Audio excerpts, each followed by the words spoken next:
Canada's largest cryptocurrency exchange is in hot water, and thousands of clients have millions of dollars in frozen assets with little information. The company is Quadriga CX, and it announced that it filed for creditor protection with Nova Scotia Supreme Court. This is just one in a series of bizarre financial and legal twists that started last year that have included recently the apparent sudden death of the company's young CEO, just 30 years old. So it's a real mystery, and Scott is here to help us unravel what we know so far and why people are stuck with no access to their monies. First on Fox, a major development today in an exclusive Fox Files report on a daycare fight club. 2 fired daycare workers from Adventure Learning Center on Gravois were charged today with endangering the welfare of a child.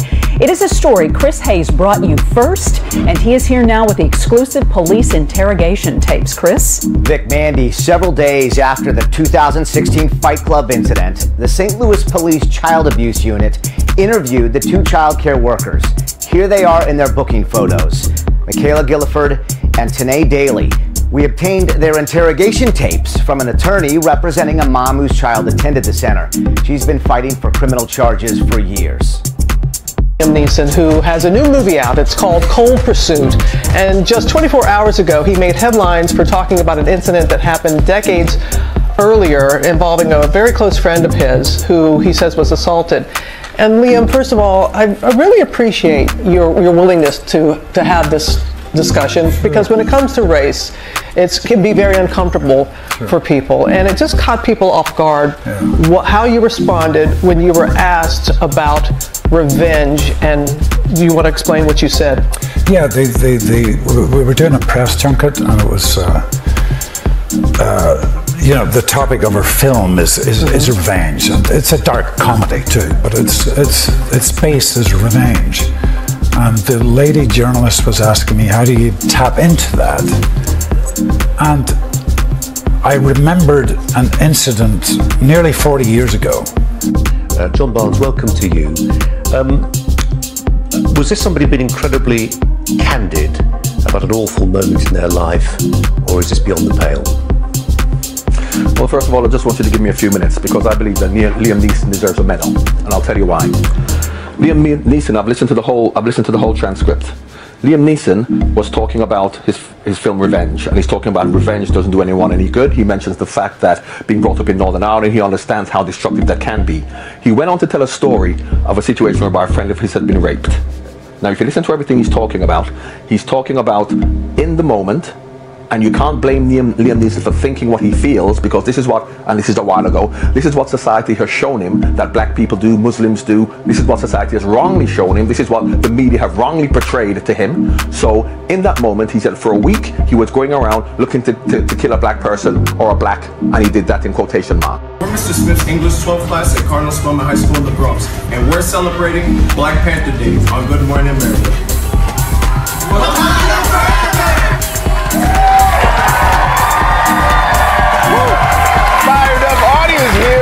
Back to GMA, we are celebrating the Oscar-nominated movie Black Panther. It's back in theaters right now for Black History Month, and we got one of the movie's stars here with us this morning. She plays the spear-wielding General Okoye in Black Panther, and also stars in The Walking Dead. Please welcome very talented Denai Guerrera. We end here tonight with a first after one man received a second and third chance. Here's Jeff Pegues. 52-year-old Matthew Charles walked to the White House today, a changed man. It feels remarkable. He was once a so-called career offender. In 1996, he was sentenced to 35 years in prison for selling crack cocaine. After leaving the military in 1987, where I became a lawless person, and it wasn't until my incarceration in 1996 that the transformation began. That transformation over 21 years behind bars earned him an early release in 2016. His lawyers successfully argued that his sentence was unfair and that he'd changed. He started over in Nashville, where he worked in a food pantry and met his girlfriend. You Karen? Thank you. But freedom was short-lived when an appeals court reversed his early release and ordered him back to prison. It was a gut shot. It was like a bitter pill. Chaos, confusion, and frustration now at the Orlando airport. All passengers in one of the terminals, even those who'd already boarded planes, had to go back out through security and get screened again. Orlando police tell us that people panicked and went running after a person committed suicide, jumping from a balcony down into the atrium below. Good evening to you. I'm Eric Von Eichen. Glad you're with us. Police have identified the person who jumped as a dishwasher awarded a big settlement after she sued the owners of the hotel where she works, arguing religious discrimination. The jury siding with her in the tune of more than $21 million. But will she get that much? ABC 6 reporter Amanda Placencia is live right now at the Women's Church. And Amanda, you spoke to her. Yes, that's right, Jawan. I spoke to that woman, that dishwasher Marie Pierre, and she says that she was a devoted employee of Hilton Hotels, but she says that it was her devotion to God, praying here at the Bethel Baptist Church, that she says got her fired. But now she's since fought that termination. Over here, 7 cents. All the days going. Over here, 7 cents today. We're paying today. We're paying more than anybody in town. 7 cents. Heavy yesterday. 70 cents today. 70 cents. All day jumping. All I can do is imagine. 8 shot box, and you guarantee you if you pull today and we pull what we got to pull today, you'll have $11 in your pocket. This is not taking place in the Congo. It has nothing to do with Johannesburg or Cape Town. It is not Nyasaland or Nigeria. This is Florida. These are citizens of the United States, 1960. This is a shape-up for migrant workers. The hawkers are chanting the going peace rate at the various fields. This is the way the humans who harvest the food for the best fed people in the world get hired.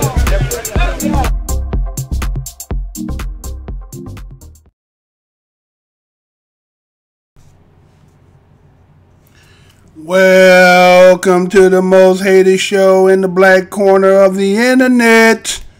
Hello and welcome. This is Black Minds News. I'm your host, Mr. Blows Your Minds. And this channel is to report, articulate, transmit, communicate, relate, unveil, decode, spread the news, whether it's by news, video, websites, or quotes from publications. As I articulate these information, I ask that the creator of the universe be here, heart, soul, mind, and spirit. Because why? The truth don't need no partner. As a descendant of the greatest people who created the so-called greatest country in all the worlds, what they call the United States, we give honor on this channel. Because my motto is, I'm not going to tell you what I heard. I'm only going to tell you what I know. Another day, another video for another topics. Welcome y'all to the most hated show in the black corner of the internet. The show they are working diligently to try to get and cut it off completely. Or about 24 hours to see what they actually want to start and do. First and foremost, I want to say what's good to subscribe. That should be in your lonely self, watching the video by yourself with nobody to talk to, and not the least talk to Mr. Blows Your Mind in the live direct. So again, eventually, hopefully we get that worked out. Unless they're going to go ahead and hold it all the way through, then again, accordingly, that's their thing, that's their prerogative. So I want to say what's good, fam, to you and subscribers in general. Passerbys, you know, on this channel is always a grand opening.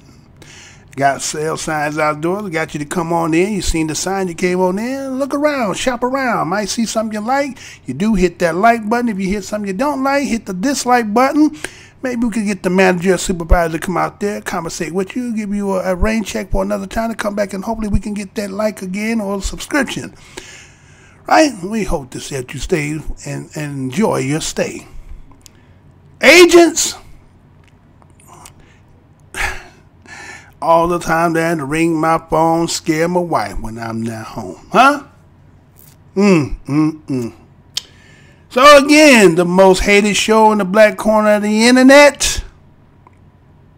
2.9 subscribers. Can't get past 100 views no matter how. If this store is open 365 days, 24 hours a day, and can only get a maximum of 100 views. And somebody wants me to believe after hitting 250,000 in 2 years, 50,000 in less than 2 years, and a couple other ones, 20,000, to get to the point now that it can't get 100. Is it a conspiracy? You tell me. I'm going to tell you what it is. It is what it is, right? What is it that Mr. Blows Your Mind is doing that's affecting certain people, making them want to shut down this channel? Because again, I am the most hated show in the black corner of the internet, but once again, it's on. You know, again, no matter where you go, put a map out there, take a dart out, throw it across there, blindfold yourself, and no matter where you go on this bubble that we call the planet Earth, there's always something going on. It's always popping here, baby. You understand? And so, today being February the 6th, 2019, you are getting the retape version. Right, I'm doing it right now as a live, but you can't be there. And again, for those who went over to the other channel, again, I must promote that. Black Minds TV, as you see on your screen, BLAKMINDZ TV. You can go over there and subscribe to that channel. The reason why, again, for those who did, I like to address those who did went over there and subscribe, and I appreciate that, other than the majors. Now, the reason why I haven't done a live over there, because according to the way they got this so-called I guess they're investigating to see if I'm going to get the strike and whatever tactic they're going to use afterward. Accordingly, I cannot go on any other of my accounts to do a live streaming because of them restricting the live streaming on this particular account. Ain't that something? So you restrict that, right? So that means I can't go on any other thing associated with this account and do live streaming until that has been resolved. So you tell me, is it a conspiracy? So the funny part is to that is just the fact that, again, a little snippet of a video is allowing me to be able to be hindered. Again, I believe there's forces of unseen forces behind the scene of trying to find a way so that they can suppress and cut off Mr. Blows Your Mind show, because it doesn't make sense if you cut the streaming off and stopped it.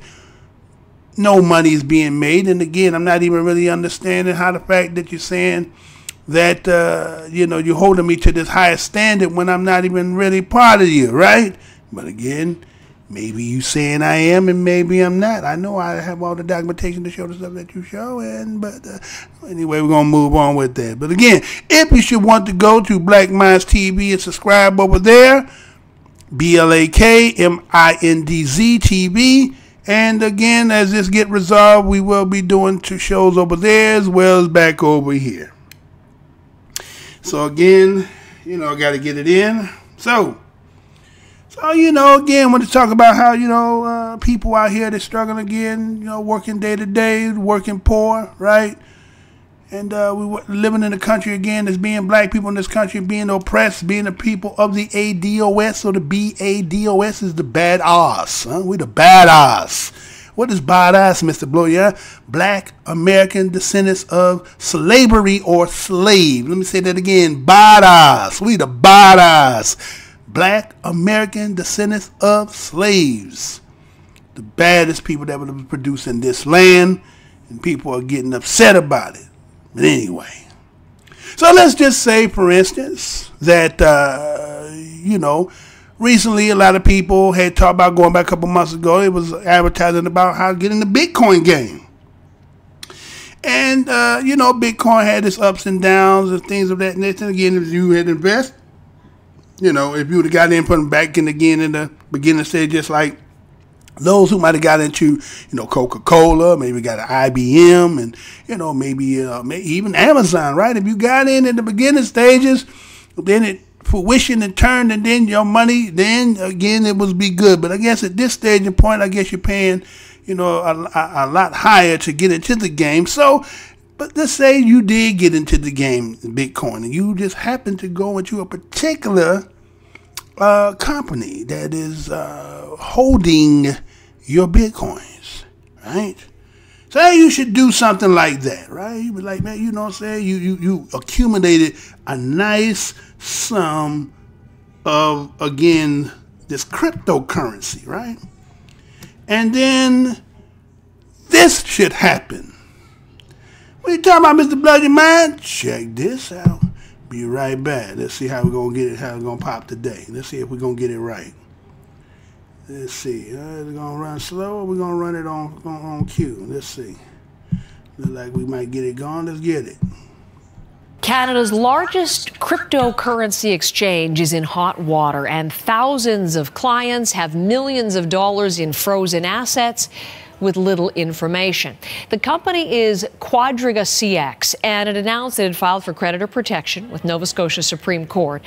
This is just one in a series of bizarre financial and legal twists that started last year that have included recently the apparent sudden death of the company's young CEO, just 30 years old. So it's a real mystery, and Scott is here to help us unravel what we know so far and why people are stuck with no access to their money, Scott. Yeah, this is a real mystery that's unfolding this morning, and it all has to do with the death of the CEO in India. Here he is here, Gerald Cotton. He's the founder of Quadriga CX, and along with his death, the problem here is also access to his laptop, and that laptop contains the $250 million, thousands of potential Canadian accounts there, and they all might be gone for good. Now, the problem here is he's the CEO of Canada's largest cryptocurrency exchange, as you mentioned. So it has a bunch of different cryptocurrencies in its so-called bank account. Bitcoin, for example, is a virtual currency and it trades internationally. But the problem is you need an exchange like Quadriga to access your money, and that's mostly unregulated. So the problem here is once this laptop and you don't have access to the password, it means the disappearance of not only the founder who died in India reportedly, also the briefcase means that thousands of accounts are gone. So the financial trail on this started with CIBC last year. They froze a number of companies involved before all this started because the bank simply couldn't figure out who all this money belonged to. So a real mystery this morning as far as potentially $250 million, Heather. So people want their money back, and it's locked in this computer. Is there a computer, rather? Is the chance they're going to be able to access it, Scott? Well, there's always a chance, but not a good chance. Here's a statement from the company outlining that it sounds pretty bleak for investors trying to get their money, saying this in a legal statement. For the past few weeks, we've worked extensively to address our liquidity issues, which include attempting to locate and secure our very significant cryptocurrency reserves held in Cold Wallet, which is the laptop in question, and that are required to satisfy customers' cryptocurrency balances. Unfortunately, these efforts have not been successful, and if we have any guide like Nortel, if you remember that, Sears Canada, if you remember that the priority for any assets that are involved with this company goes to the investors of the company and not the account holders that have their money with the company. So it could be real curtains, and this is an evolving story, potentially for thousands of Canadians. Well, keep an eye on that for us, if you would, Scott. All right. So we see that the crypto CEO dies, and let me give you this, read this live. Crypto CEO dies holding only passwords that can unlock millions in customers' coins. You know I'm going to say that again. Crypto CEO dies holding only passwords that can unlock millions in customer coins. This story was done February 5th. 2019, coming from, it looks like the, it's at SeattleTimes.com, right? It says Gerald Cotton, Sutton's death, left crypto $100 million, which is about worth $145 million in Bitcoin and other digital assets protected by his passwords unretrievable. Without the digital keys, clients lose access to digital coins and funds. Digital asset exchange Quadriga CX has a $200 million problem with no obvious solution. Just the latest cautionary tales in the unregulated world of cryptocurrency. The online startup can't retrieve about 145 million in Bitcoin, Litecoin, Ether, and other digital tokens held for its customers, according to court documents filed January 31st in Halifax, Nova Scotia. Nor can Vancouver-based Quadriga CX pay the $70 million in cash they owed.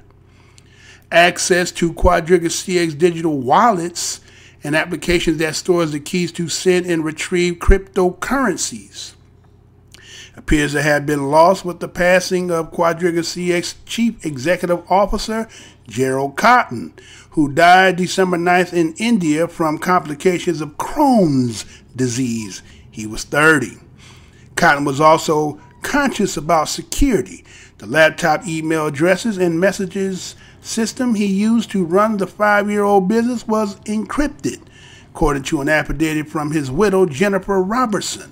He took sole responsibility for the handling of funds and coins and the banking and accounting side of the business, and to avoid being hacked, moved the majority of digital coins into cold storage. His security measures are undesirable. Virtual currency exchange suffers at least 5 major attacks last year.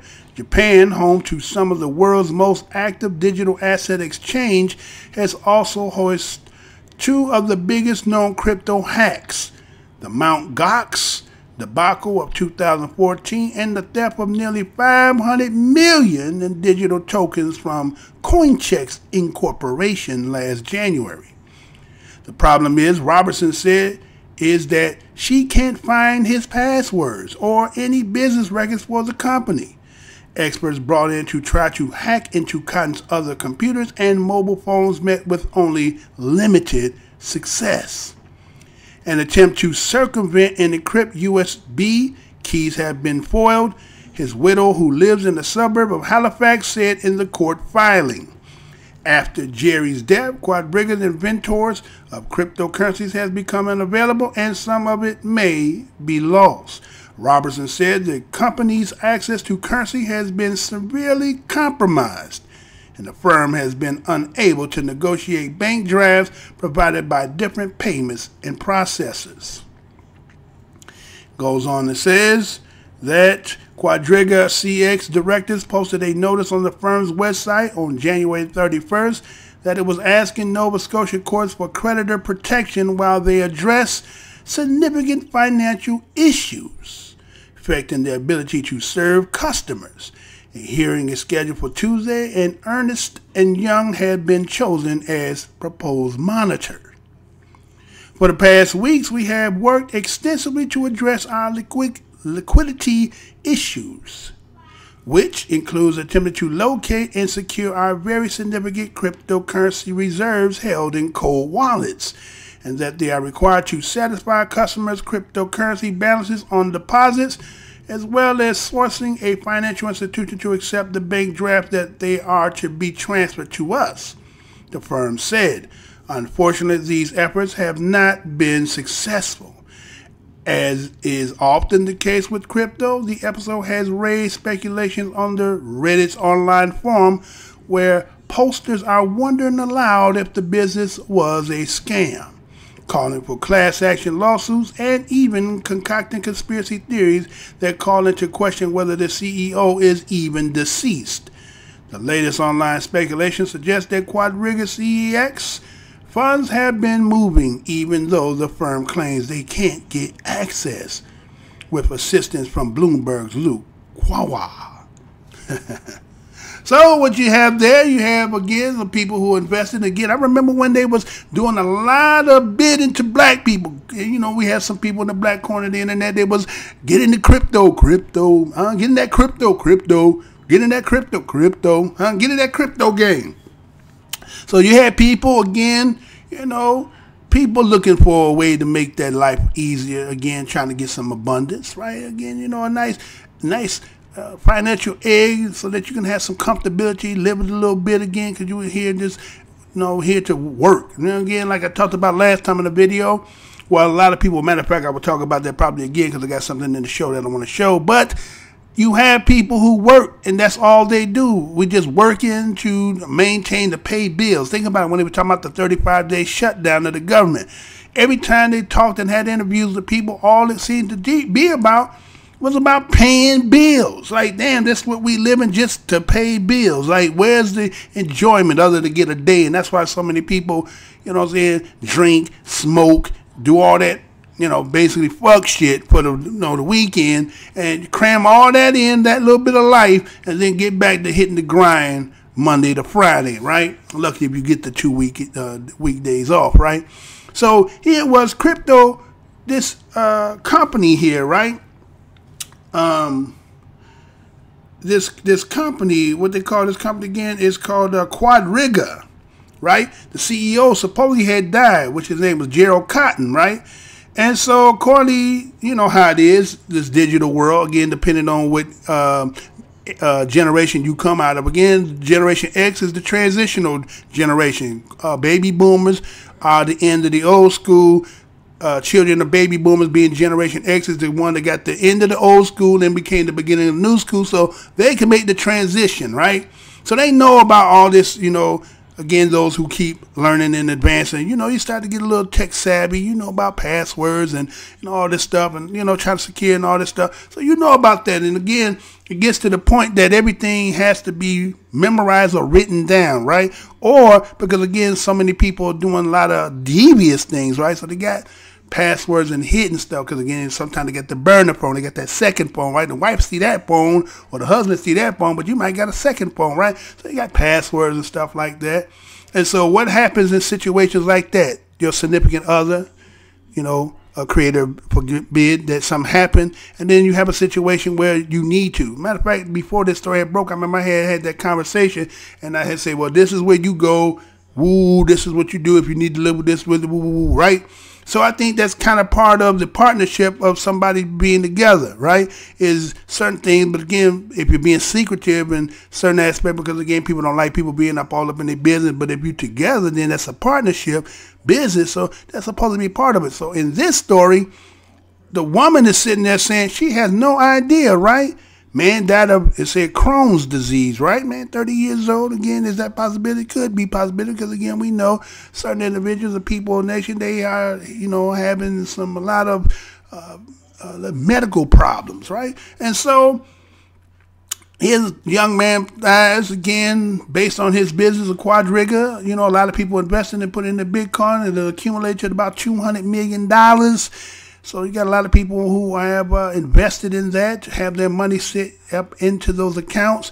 And now because that the individual Cotton, ain't that funny, right? Cotton, right? Cotton done, so he done demised, and now the people who have holding certain accounts can't retrieve none of their money. And then if you heard in the story there, it talks about that the people who would get paid is the other people. So it's the people who are in part of the company who'll get paid, and all the people who invest in won't get nothing. So that's why you have there's a speculation of a conspiracy, because again, he's in India. How you gonna ever be able to find out if that man really dead or not, right? So could it be a scheme? And then all the people that's a part of it, they gonna, you know what I'm saying, walk away the money. He changed his whole identity, everything. And then some people say, well, we've been watching it and the money moving. Well, how the fuck is the money moving if ain't nobody got access to it? So there's some funny business going on here, right? You know how it is. Motherfuckers see an opportunity, niggas sleep. They're going to try to beat you all day long. And again, we're not knowing who are the people. Because again, I said a lot of people was actually trying to get black people in there. And a lot of people was trying to get into it because again, they're looking for that instantaneous, quick fix, get rich scheme. You know, they know all money ain't good. And everything they glitter ain't gold. Somebody might have got beat. That just might how this way it be. Just got beat. So again, hopefully it's not none of those who's listening here. But again, that's just some information out there for those who might be wanting to hear. And that is, again, this is Black Minds TV. Your host, Mr. Blows Your Mind. So, right? Cryptocurrency, boy, yeah, you know what I'm saying, quick rich, right? A lot of people's in that. Again, that's that alternative cash, right? We get to this cashless society, right, where the money gun drop. They said, this is the alternative where you go, and then you do that, and so many people probably put their life savings and put all that and then get caught up like that, man, boy. Anyway, let's move on, right? So, I got another story here, right? This story in Israel, the old story I did once upon, I think I did it, I had broke it a while back, right? And so what happened was, you know, there was daycare, right?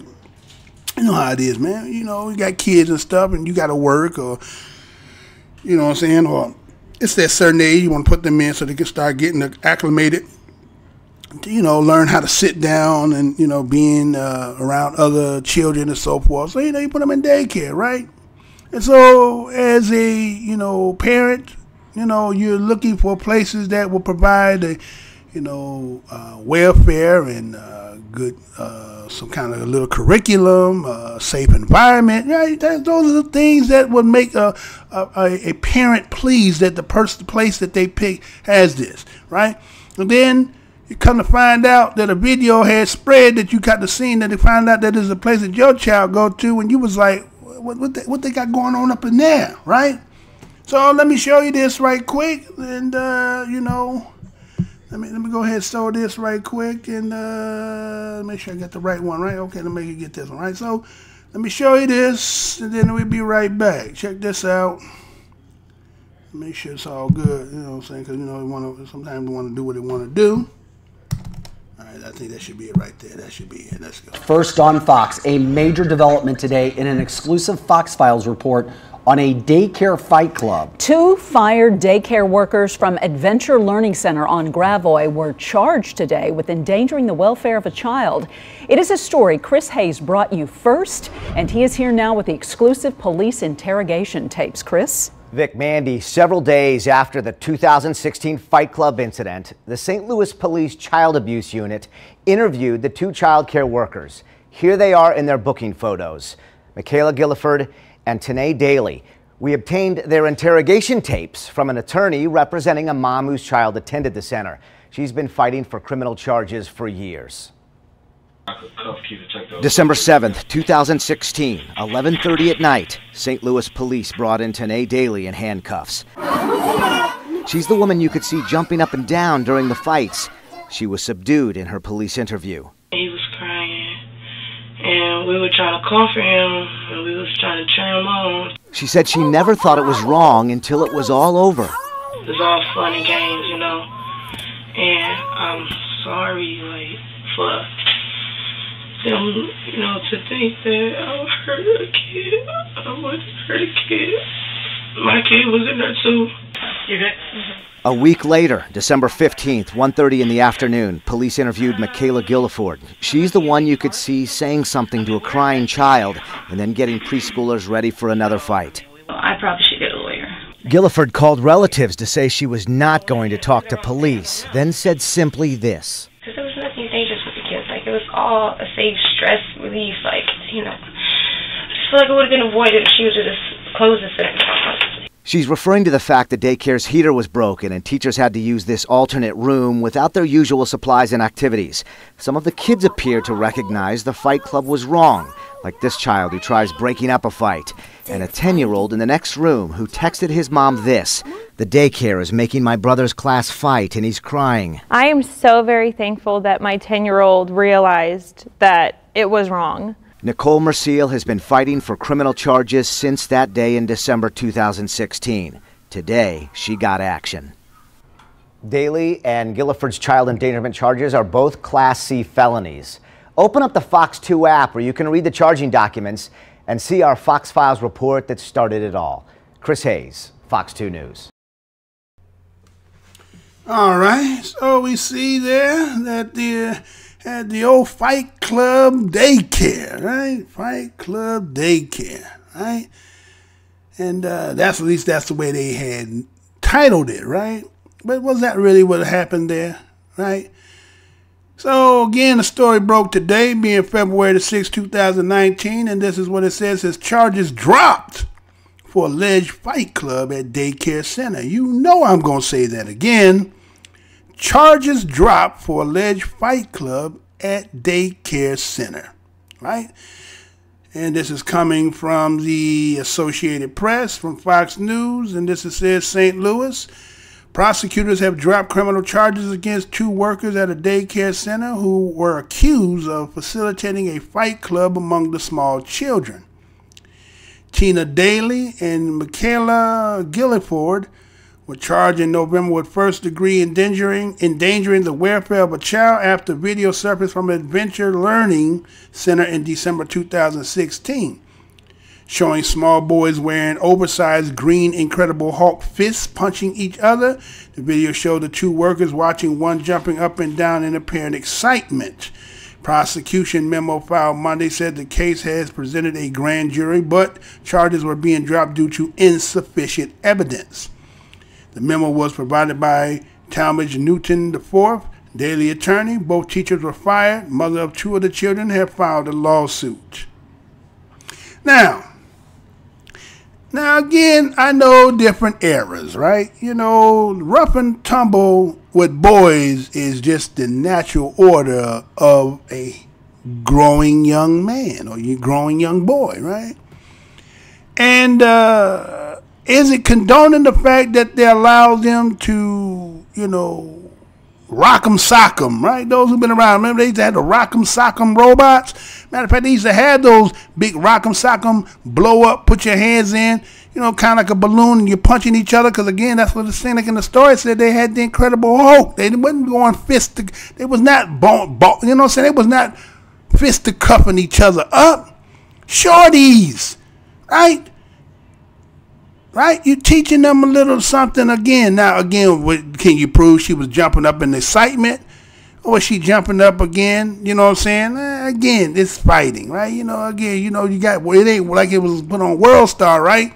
It just happened that somebody videotaped it and they got it. And again, I'm not condoning it because, again, sometimes some people say they don't want their children, you know, and having access to, let's say, violence, right? You want to teach them to be, you know, picking daisies and blowing pixies and, you know what I'm saying, and never having no kind of turmoil in life. But again, in this life and in the conditions and the way this country is, it would be a very much blessing if you should never have really any encounters in life. But again, as children, that is part of some of the roughhouse that children do, wrestle and roughhouse, that they're gonna have, you know, those kind of fights, right? But again, they did it in a way that it was like, okay, you know, they put on the necessary hand gear, right? They put on some, you know, again, they got that in there. Now, again, because of a particular person who decided that they said that, again, you know, it seemed like the white woman who was on the screen that talking about her son, they called and said, my brother's fighting, he's crying, right? So again, she's gonna push the issue because again, they being black and, you know, they seem to be a diverse type of let's say children in there. So she don't know whether her child was getting pummeled by a black kid, right? So, you know, again, just the thought of that, and again, as the next story we're gonna do next, again, just the thought of somebody being black and pummeling somebody white. So they want to press charges to the fullest extent. Here it was for years. She's been trying, again, that was back in 2016. Here it is 2019. They've been fighting that case. And the reason why it was insufficient evidence is because you only had one video, right? You only had one video. Now, there may have been other incidences that took place, but you didn't have none other than the fact that you were going to have the children testify.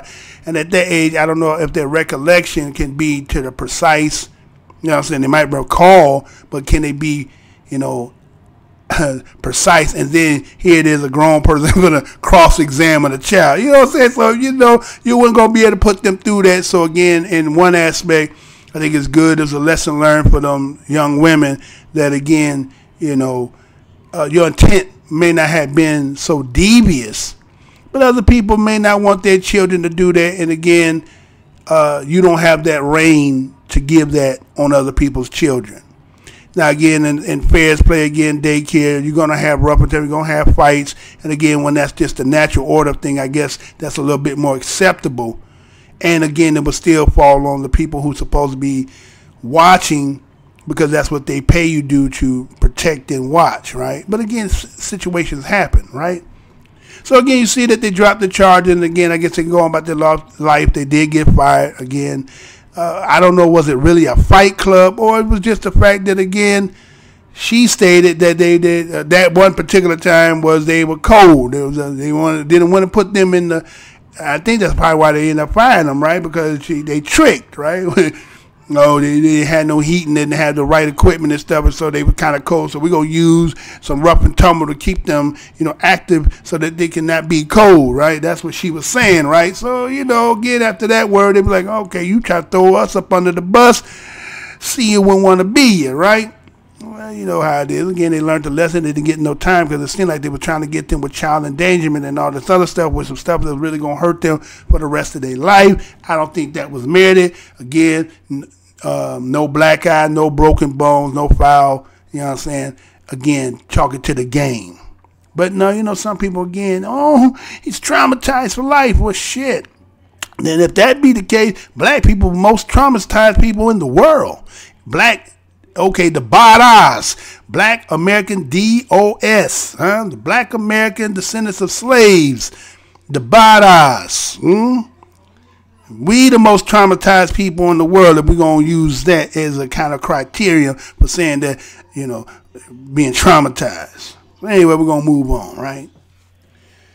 So again, as I'm talking about, again, being traumatized, right? And again, knowing when to, step in and do what's necessary when it's appropriate.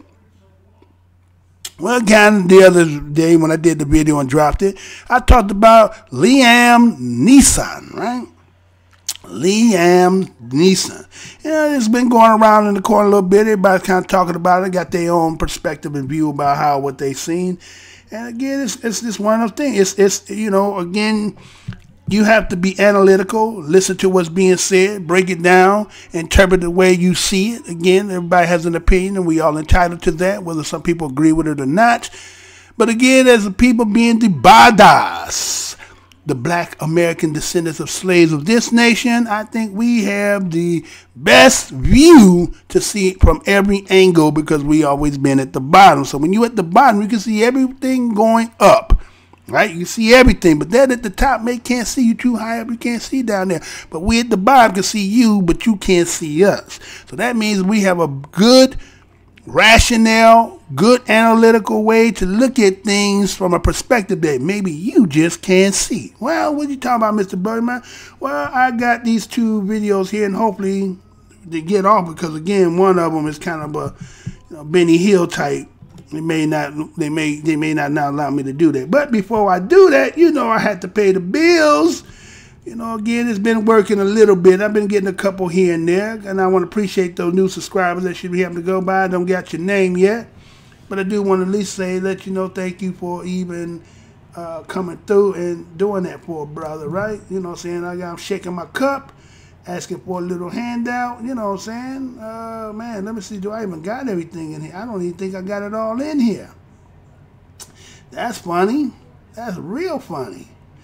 All right, so let me do this. Okay, I got that one, right? I think, no, is that one? No, that might not be it either. So why that's not in here? All right, so what I'm going to do is I'm going to not play that. I thought I made sure I had that in here. All right, so let me do this. Hold on, let me do this. I can do it in the live, right? I do it in the live, right? Because again, I got to do my PSA, because again, it's only appropriate, because again, that helps me to get out, because again, I am the most hated show in the black corner of the internet. And so if I don't advertise and have somebody who's sitting there having to watch the video, you might like the show. So I have to kind of remind yourself, since you kind of like the show, why don't you just do this and help a brother out? Again, try to help build this show. Again, I've been doing this for some time, y'all. I only got really serious after a little bit of time, because originally when I did it, you had to go see my first video, and then you'll know what I'm talking about. But that was my entry into this game, right? That was my entry to it. And hold on, I'll make sure that don't go off. Hold on, make sure that's cool. All right, that didn't play. All right, good. So I got that one there, and then just get this other one there. I can go ahead and get it going. See, I'm doing this live in as I'm moving. You know what I'm saying? That's the skill that one must have. Again, you never know when you're going live, right? So, okay, I got them set up, right? I got them set. Now I can go ahead and let me go ahead and play these on. And we'll come back after that. Make sure this is right and this is right here. And get this one out the way here, and then let's get it, y'all. Let's get it. All right, PSA, and then we're going to get to the topic. All right, let's get it.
Liam Neeson, who has a new movie out. It's called Cold Pursuit. And just 24 hours ago, he made headlines for talking about an incident that happened decades earlier involving a very close friend of his who he says was assaulted. And Liam, first of all, I really appreciate your willingness to have this discussion, because when it comes to race, it can be very uncomfortable for people. And it just caught people off guard how you responded when you were asked about revenge, and you want to explain what you said? Yeah, we were doing a press junket, and it was, you know, the topic of our film is revenge, and it's a dark comedy too, but it's based as revenge. And the lady journalist was asking me, how do you tap into that? And I remembered an incident nearly 40 years ago, where a very dear friend of mine was brutally raped. And I was out of the country, and when I came back, she told me about this. And she handled the situation herself and her rapist incredibly bravely, I have to say that. But I had never felt this feeling before, which was a primal urge to lash out. I asked her, did you know the person? It was a man. No. His race? She said he was a black man. I thought, okay. And after that, there were some nights I went out deliberately into black areas in this city, looking to be set upon so that I could unleash physical violence. And I did it for, I'd say maybe 4 or 5 times, until I caught myself on. And it really shocked me, this primal urge I had. It shocked me and it hurt me. I did seek help. I went to a priest, I heard my confession, I was reared a Catholic. I had 2 very, very good friends that I talked to. And believe it or not, power walking. Power walking? Yeah, 2 hours every day. You can to get rid of this. And I'm not racist. This was nearly 40 years ago, but because I was brought up in, maybe I'm rabbiting on, Rob, so forgive me. I was brought up in the north of Ireland and brought up in the Troubles, the 60s, 70s, and early 80s. And can you explain to people what that is? The religion? Yeah, there was a war going on in the north of Ireland. And I had acquaintances who were involved in the Troubles. The bigotry, one Catholic would be killed, the next day, a Protestant would be killed. One Catholic pub would be bombed. A Protestant pub would be bombed. I grew up surrounded by that, but I was never part of it. And because excuse me. Sorry, go ahead. No, but I appreciate your willingness to discuss it and to explain, to put it into context. And I know that you have heard from people, or the reaction from people. Sure. And one response is the fact that when asking your friend, and I'm glad that she's okay. Mm-hmm. She passed away, by the way. Oh, I'm very sorry for your loss. Yeah.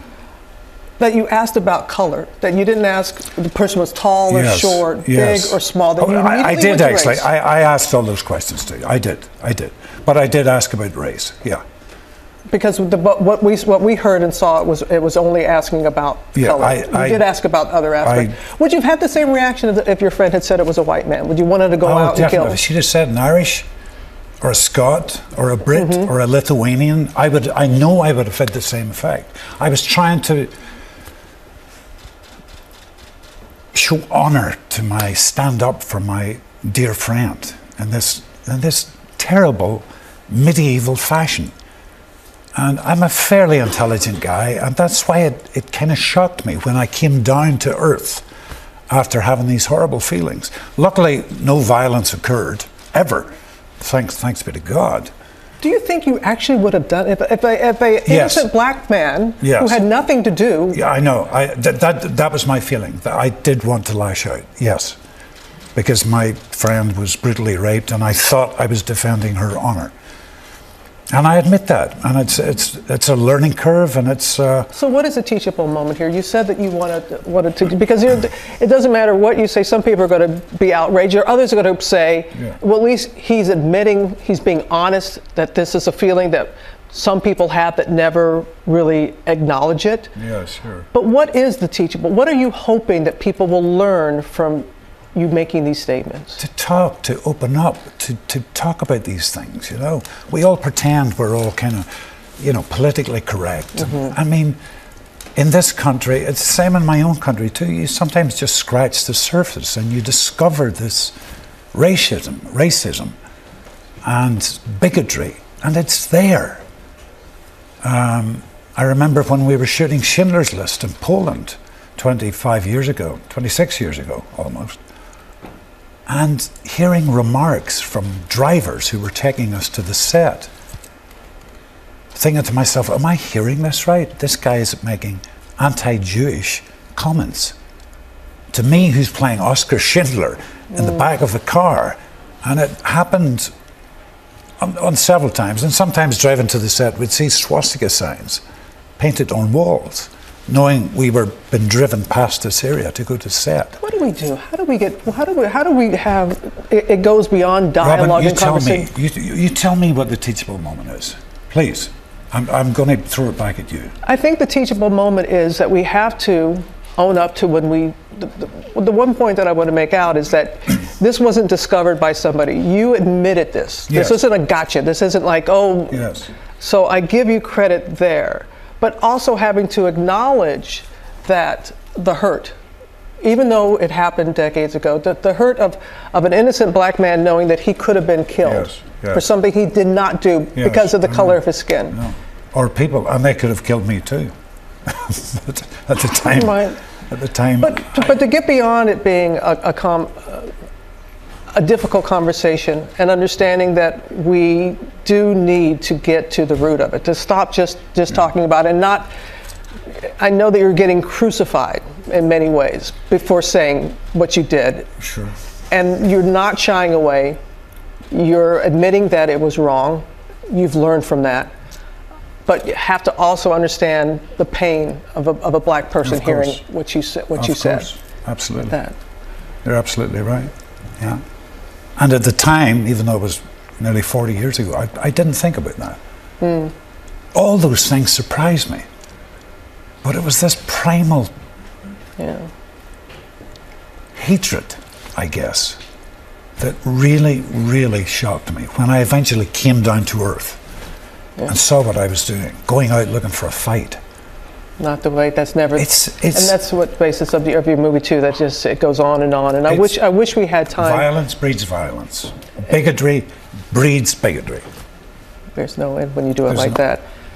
Liam Neeson, thank you. Thank you.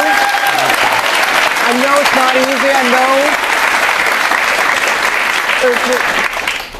I wish we could settle it all. See the movie. It's a good movie, by the way. Haven't said all that. It is dark. I will say that it is dark. But we will have a lot more of the movie tomorrow. But thank you for coming here, as promised, to have this discussion with us. It means a lot. Well, hey there, GM. John Barnes, welcome to you. Was this somebody being incredibly candid about an awful moment in their life, or is this beyond the pale? Well, first of all, I just want you to give me a few minutes because I believe that Liam Neeson deserves a medal, and I'll tell you why. Liam Neeson, I've listened to the whole transcript.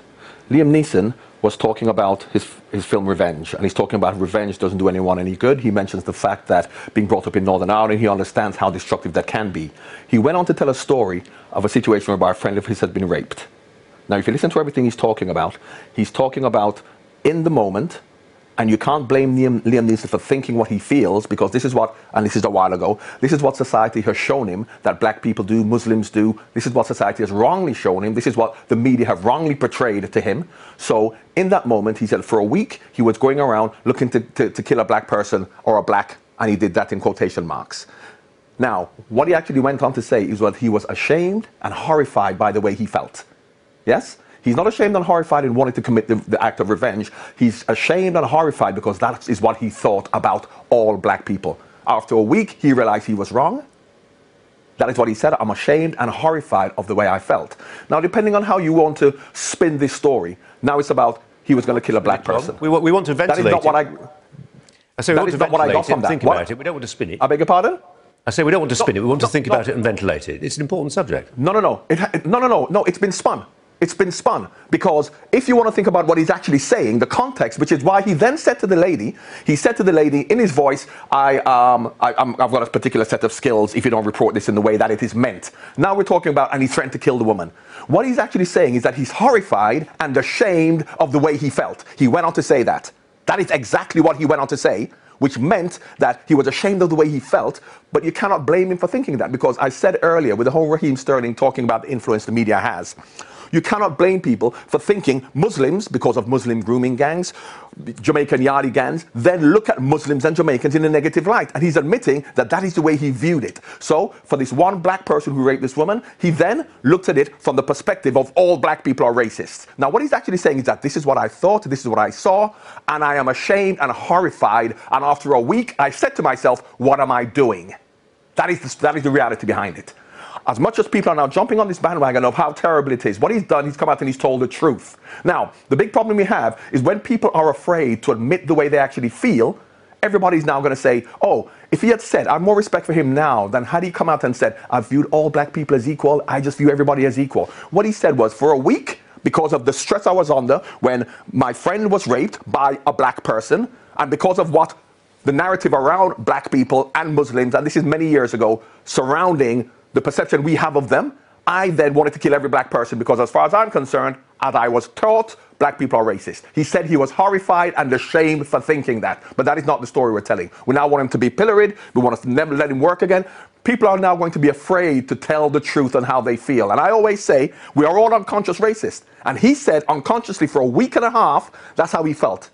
We have people who've been doing it and keeping it quiet for 20 years, but as long as you don't admit it, then we think everything is okay. Now, the big problem we have is this witch hunt is now going to stop the process of people now, as in Rwanda, keep talking about a truth and reconciliation. Let's hold our hands up and say, I'm unconsciously racist. Don't blame me. This is what I've been wrongly told, which is what he's been said. And he's ashamed and embarrassed by it. So why is he being pilloried for it?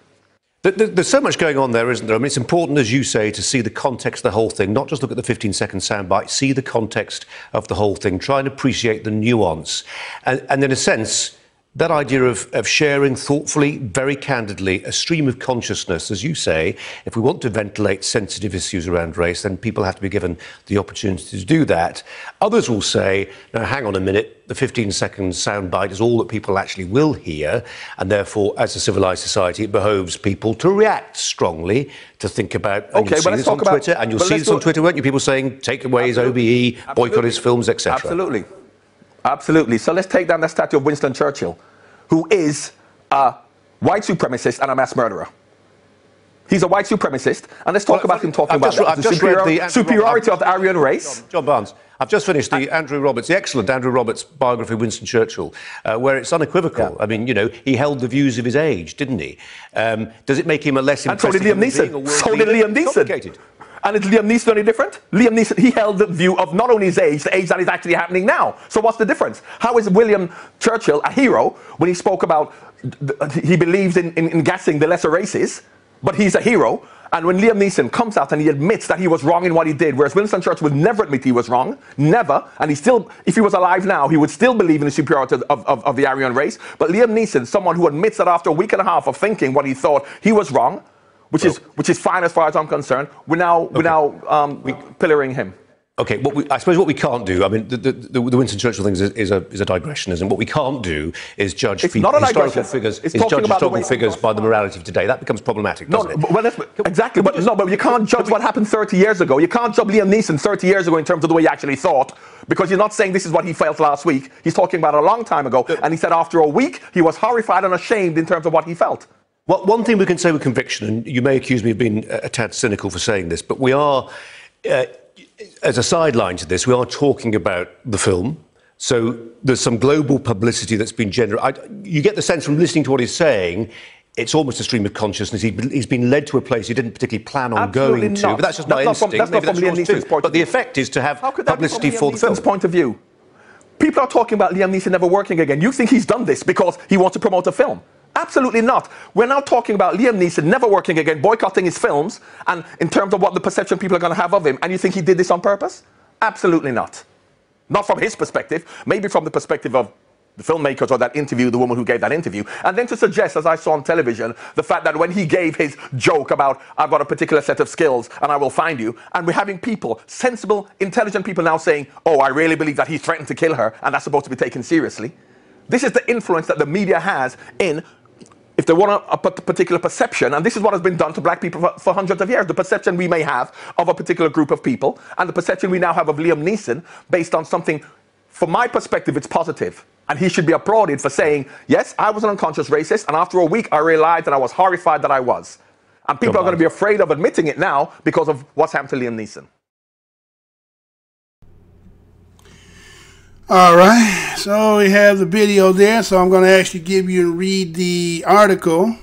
It says, I'm not a racist. Liam Neeson talks plan to kill black person on Good Morning America. You know I'm going to say that again. I'm not a racist. Liam Neeson talks plan to kill black person on Good Morning America. Story was done February the 5th, 2019, coming from USA Today, and this is what it reads. Liam Neeson appeared on Good Morning America Tuesday to address an alarming interview in which he admitted to seeking to kill a black person to, in his mind, right the rape of his friend. Speaking with anchor Robin Roberts, the Cold Pursuit actor revisited the situation he found himself in about 40 years ago, which he opened up to Britain, The Independent, about. I had never felt this feeling before, which was a primal urge to lash out, Nielsen said on GMA. After learning of his friend's assault, allegedly by a black man, after that there were some nights I went out deliberately into black areas in the city, looking to be set upon so that I could unleash physical violence, he said. And I did it for, I say, maybe 4 or 5 times until I caught myself on. And it really shocked me, this primal urge I had. It shocked me and it hurt me. I did seek help. Nielsen said he turned to a priest, 2 good friends, and power walking to walk through his issues. I'm not a racist, he said. This was nearly 40 years ago. NEESON clarified that he asked his loved one about the rapist's other attributes besides race, and said that if she had been assaulted by a white man, he would have had the same reaction. If she had said an Irish or a Scot or a Brit or a Lithuanian, I know I would have felt the same effect. I was trying to stand up for my dear friend in this terrible medieval fashion. I'm a fairly intelligent guy. That's why it's kind of shocked me when I came down to earth after having these horrible feelings. He added, luckily no violence occurred, ever, thanks be to God. When asked if he actually would have gone through with his devious plans, NEESON answered yes, without hesitation.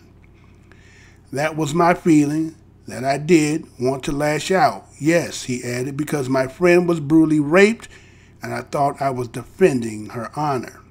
NEESON hoped his confessions will get people to open up. We all pretend we're kind of politically correct. I mean, in this country, it's the same in my own country too. You sometimes just scratch the surface and you discover this racism and bigotry. And it's there, he told Roberts.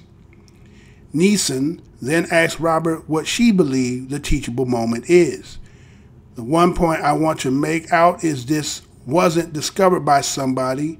You admitted this, so I give you credit there, she said, but also having to acknowledge the hurt, even though it happened decades ago, the hurt of an innocent black man, knowing he could have been killed for something he did not do because of the color of his skin.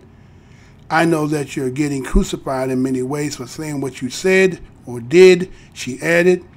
You're not shying away. You're admitting that it was wrong. You learned from it. But you have to also understand the pain of a black person hearing what you said. Of course, absolutely, NEESON responded. Violence breeds violence, he added. Bigotry breeds bigotry. Wrapping up, Roberts thanked NEESON for appearing and having the discussion. The Independent interview, which published online Monday, NEESON first shared the sought revenge after discovering someone close to him was raped.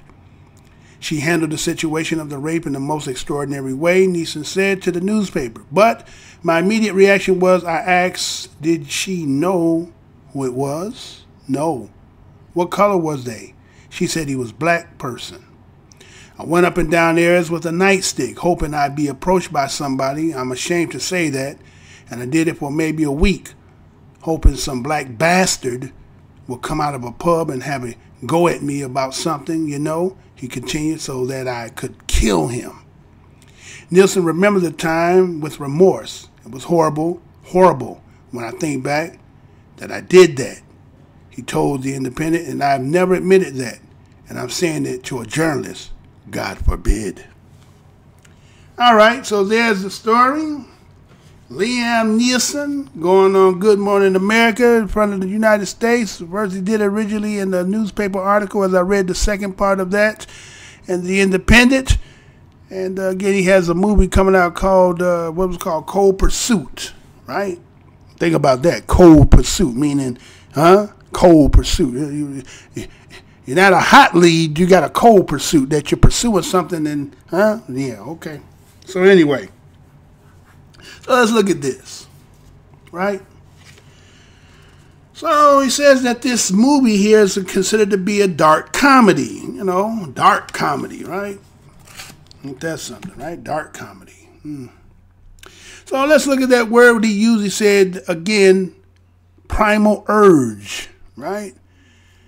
So if we was to, let's say, do it this way, you know what I'm saying? We're not gonna use our own term. We're gonna use according to how they came up with it, right?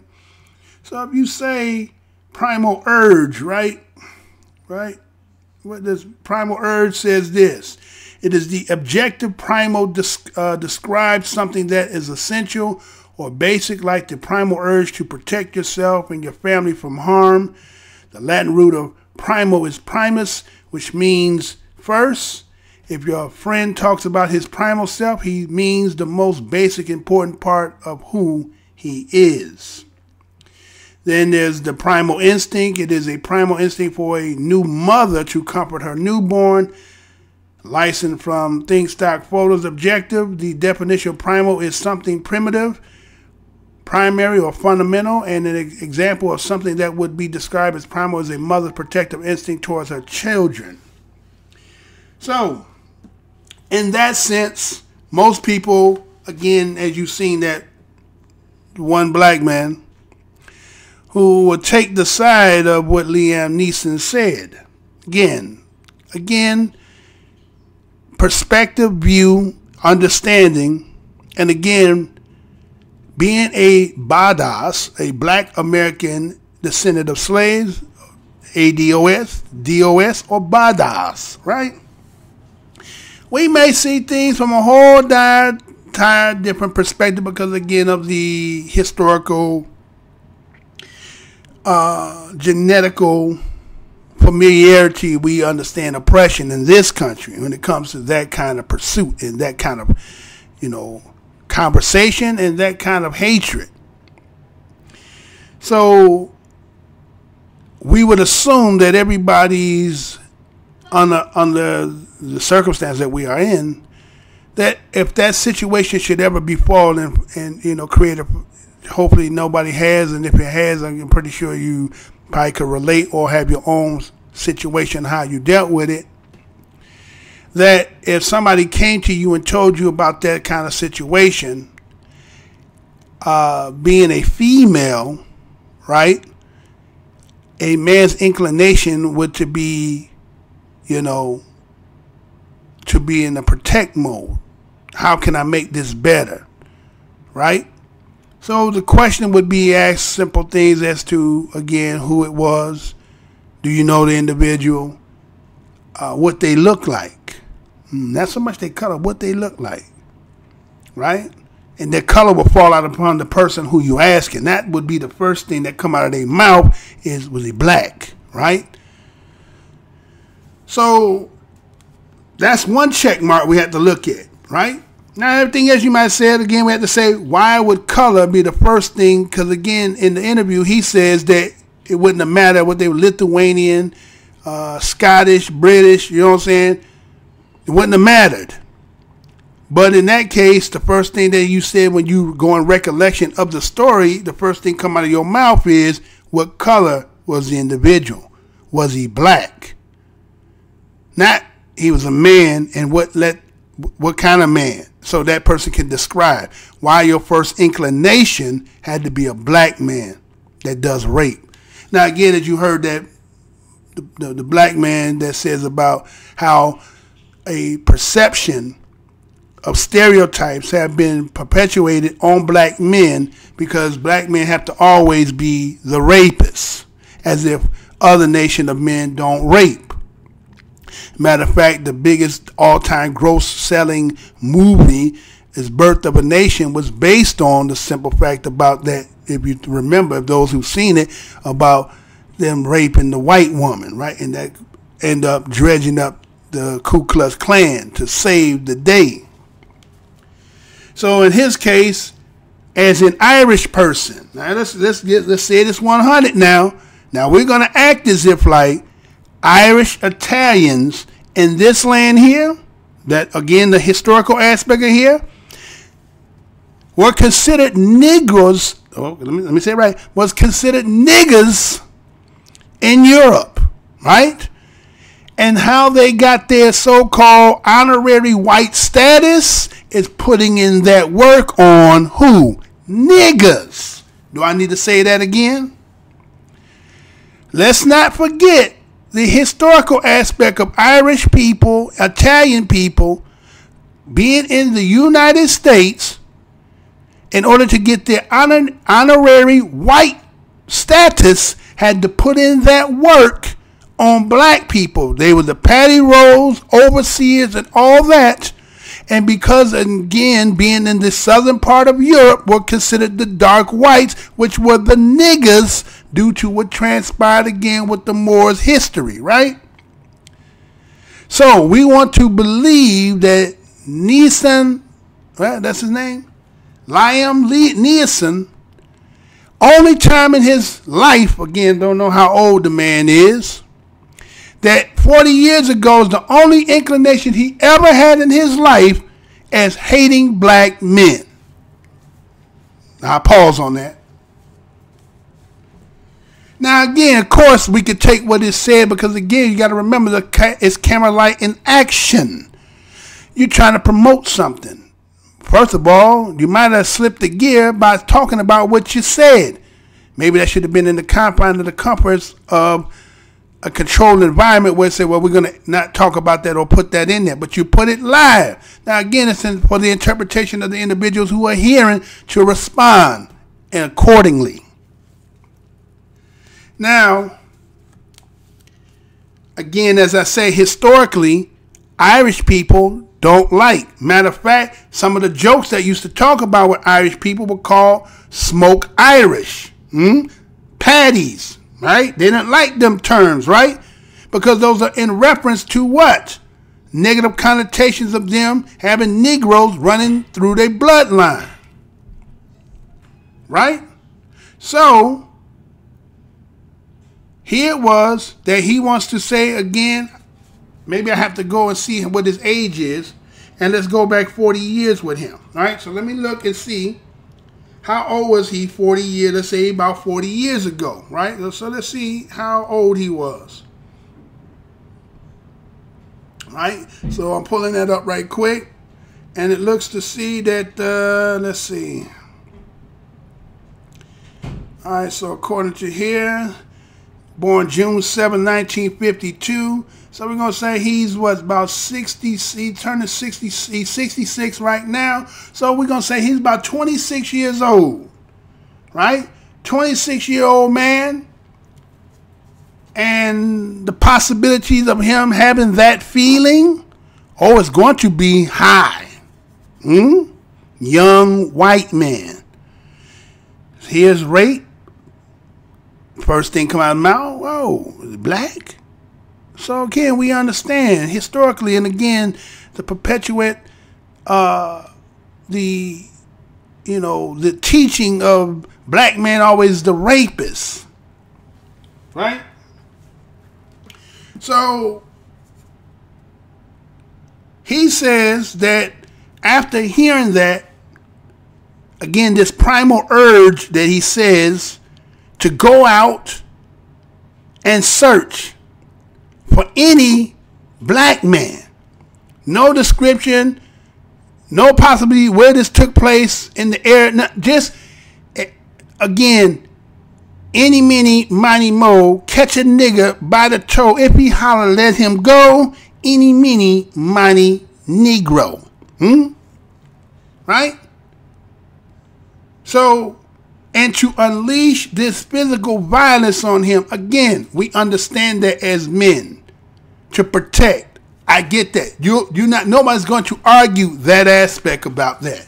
But what we have to say is the blindsidedness that one is going to seek revenge on not knowing. Again, you say cold pursuit. You're on a cold pursuit that anybody would be considered to be equivalent. It didn't matter who it was. And matter of fact, in history, that has always happened here in this United States. They have gone after our people and just any, mini, money and grabbing anybody.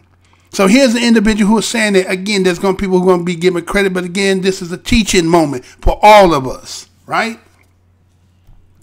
So he says that he wants to unleash this violence as to, again, primal, as we said, the primal is a person who's protecting one, again, as a mother to a child. The basic fundamentals as, again, survival, right? So that's understandable. But he was saying that was to get the revenge. But to say blindly anyone that you see, that means somebody innocently could have caught something that they didn't deserve. Yes, now that you in hindsight, looking back, of course, who wouldn't say that in hindsight, that what it was? But at the time, we still don't know for sure whether that didn't transpire or not. Let me say that again. We don't know whether that really had transpired or not. We just know that what's being said now. But how do we know that that really didn't take place? And I'm not saying whether it did or not, but I'm saying in a hypothetical well, evaluating and looking at this, you understand? Do you know people will say one aspect and still be guilty? That's not saying whether he did or not. I'm just saying for the sense of, again, analytically looking at the situation. So he says because of that, and then after looking back in hindsight, he decided that he needed help. So he said that he went to a priest and he had two friends that he confided in, and he related this story to them, right? Remember, that's what he said, right? That's what he said. Now, he says the honorable thing, again, based on the simple fact that he was going there to honor, to revenge for his friend who had been brutally raped. He used the word medieval. Medieval. Again, what was the medieval? Where's the medieval period of time of history? Was that what they called the them, the modern Brits? When they talk about blackmail? Was when they was coming and snatching white women and yeah, I know more. Y'all not gonna like that. Yeah, I know. But that is part of it, right? So when they throw that medieval and talk about the stuff that was transpired, was again a lot of that was taking place. So again, it still has that connotative, spirit still leading back to whom? The black man. And so Robin Roberts asked him, well, are you saying that even in hindsight, meaning as this interview is happening, if you would have seen it, would you have really did it? Without hesitation, he said yes. Now again, we understand, but maybe to again say, well, yes, but then say, because now that I know better, maybe, hopefully I'm glad it didn't happen. As he did say, he did say that. He did say that. And so he says that he tells to Robin Roberts, well, she asked him what was the teachable moment. Well, again, he didn't have no teachable moment. He couldn't really rationale the teachable moment, other than the fact that he said it was honorable that, again, that it was going after somebody who had raped you. Again, we all should understand that. But again, we have to also look at the fact of that, yes, this is somebody who you close to. Now, again, we have to look at, again, not from the perspective of we as Badas, American descendants of slaves. We're talking about, from our perspective, looking on the other. Historically, in this land, we have had many stories where a black man has been accused by a white woman and come to find out that he is innocent. Emmett Till, we just had the story not too long ago, the one that happened over in Florida about oh my God, I did the story, so you know what I'm talking about. It slipped my mind up there, but you know what I'm talking about, right? And so there's plethora. Matter of fact, the Oklahoma City was burnt down due to the simple fact about a situation in the elevator that never transpired again.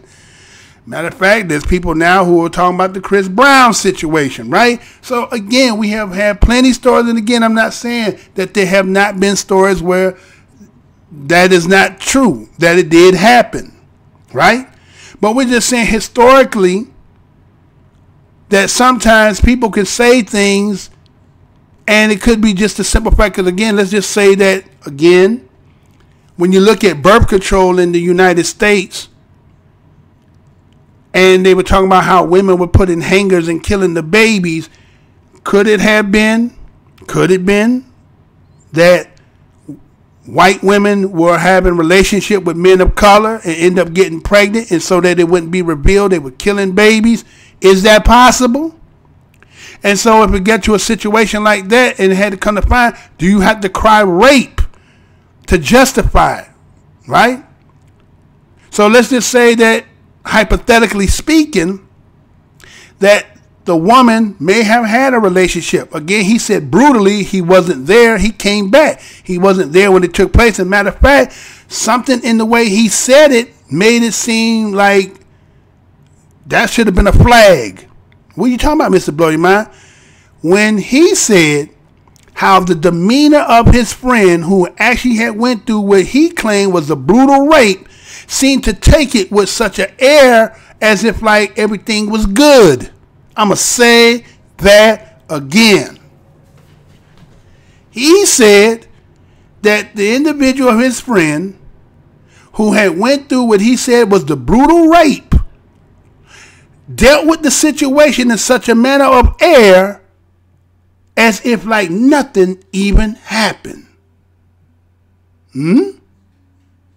That's not a flag?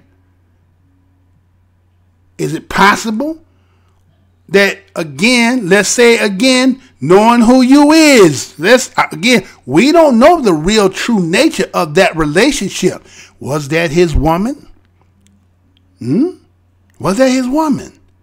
And let's say as a young patty man of 26 years old in your country, and this white woman telling you she slept with a black man, would you be still fucking with her? Probably not.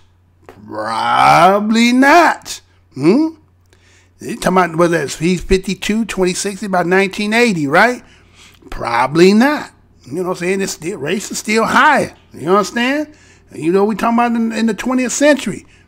We just know these are the historical aspects that's what's been going down. So, right? So there's a possibility that what you were told may not have been, and then again, history has shown that those type of things have happened, and then men going out in lynch mobs, rough rider mode, and going out and grabbing and seeing and killing anybody who they came in contact with. And we have plenty of stories, pictures to prove this. Now, again, they get a black man to get on there to do what? He's got the cape for him. Now, again, I'm not saying whether you know what I'm saying, there's no points of credibility that we can give to Liam Neeson. I'm not saying that. But again, this is a teaching moment because we're in a time and a period in the area of history where, again, certain things, again, because our people out here, some of you are very naive and not understanding what the whole game is, so somebody has to tell you. And remind you. So, he says, the black man in that interview says that he needs to have a medal. Now, in one aspect, I can understand what you're talking about because you're saying that, again, here is a man who's harbored a certain kind of primal urge that he ended up later saying to Robin Roberts, did you hear it? He said, hatred. Hello? Hello? He said he turned that primal urge into primal hatred. Go back and watch and listen again. That's why Robin was trying to twitch it up, and he got to the point where he couldn't read, because he's like, yeah, it was hatred. Because once it became a black man, it was hatred. It wasn't just the revenge of the honor of what had transpired. It was the black man and the hatred towards the black man that I have to go out now and do my business and duty as a white man for the damsel in distress. And so he's to give an honor, a medal, but here's a white man who is relating some of the inner, what they call it, his conscious racist. A conscious racist was mean being racist in the mind and trying not to act, because they said it was politically correct. To be politically correct in this day and age is to smile in your face, acting as if I'm cool with you, but I'm doing everything behind the scenes, doing everything to redline you, disenfranchise you, kill you, all the other things. So in a sense, I get what he's saying, that somebody is being honest and saying it, and we're not to penalize that. but it's not also, we also have to, again, assess the situation as a teaching moment for other people out here who don't understand what they just heard and they seen. So it has a twofold. It cuts two ways. Now, he said that he was only racist for a week. He said he was only racist for a week. As again, the question Robin Roberts should have asked him, so you say only for a week, huh? So let me say, in the 40 years prior to then, let's go back to the 40 years, so that means you're about 26 years old. The question should say, you in your 26 years from that point had never had in your 26 years of life a negative feeling towards black people. That would have been my question. Is that what you want to tell me? The young, we're not talking about now that the seasoned done lived and understand, looking back in hindsight, knowing that you corrected. We're talking about the 26-year-old Liam Neeson. Did he have ever, besides that moment, never had them inclination towards black people? And if he said no, we know he lying. Because you can't just have it for that moment. Again, this primal urge that arranged and came up is hatred. It changed from urge to him himself say hatred. So, again, to admit is better than to not admit is what the brother is trying to say. And I get the point that he's making. It's better to have it open up front. It's better to have an open right racist than they have one a stealthily racist, right? At least, again, it's kind of like saying how people were looking at picking up two evils, as they saying during the political of 2016 campaign. They said, well, you got one that's smiling in your face and giving her, open up in a bag with a, open her purse with a bag of hot, or a bottle of hot sauce, right? But make legislations and shit that incarcerate your ass for the rest of your life. Then to have one to tell you, say, yeah, my African Americans, get that son of a bitch off the field. Which one would you prefer? The one with the hot sauce in the bag, smiling and say, doing the Watusi and all that shit with you, but then legislated with the pen, is mightier than the sword, is killing your ass legislatively? Or would you rather have the mother that you know how he get down from the get-go, at least you know how he get down? That's a question you got to ask yourself. And so the white man, to close out on this part here, the white man says, trying to get the brother to understand, as much as he's going in and again, he's commending himself, but he's saying there's a good part there because again, this white man is telling the truth. The white man is telling him, so you believe that he only had a stream of thought for that moment. That's what he was trying to get him to say. He said, so you think that he only had a stream of thought for just that 1 week and that was it, and then the rest of life. I am a white man. I'm a white man. You think, you don't tell me I hate a nigga once in my 26 years? We ain't never dealt with this shit. We're just trying to do it now. You guys are trying to force us and we're not really liking this shit. And so you're going to tell me because, okay, he's an actor, you say, well, he's not trying to blow up his whole... No, he just maybe he slipped the gear and he wasn't supposed to talk about that shit. You understand? And now that, again, because of the era and the time that it is, again, it was a fox poll. It slipped. Wasn't supposed to say that. But you made a movie talking about Cold Pursuit. So he said, well, how did you get in the mode? Well, that's how I opened it up. So he was trying to get him saying, wait a minute, hold on, Mr. Black Guy caping for him, slow up. He said, you think he had a stream of thought for once? I'm telling you, as a white man, that don't work like that. But he was going to still go ahead and beat the drums. So, okay, white man, all right, do what you do. So, that there was the interview with the Liam Neeson. Again, you take from whatever you want to take and glean and what you want to come and you done and comment and whatever you want it is. But again, that's what it was. That's my interpretation. And we're going to move on from that, right? So, all right. So, since we talking about that, right? So, you know, you got the, again, people, again, I seen this. And, you know, and again, I have my opinions about the whole Black Panther movie and the sensation that was all around it, and how people, again,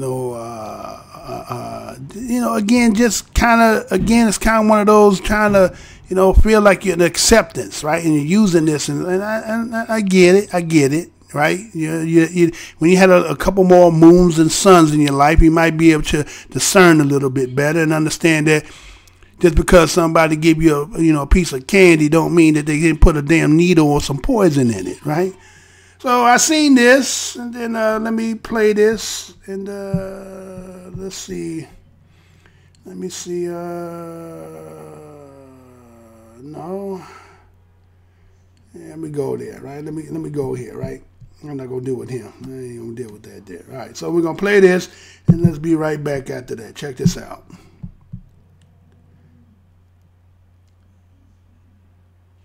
They were gonna work though. May not work. And like I said, that did too much, right?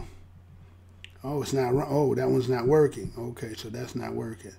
So let me see if this one might work. Let's see if maybe this one might work. And if that's not working, that means all the rest of them not working. No, that one not working either. Uh-oh. Might be the end of the show, y'all. Might be the end of the show because I don't understand why that's not working. So let me try this here.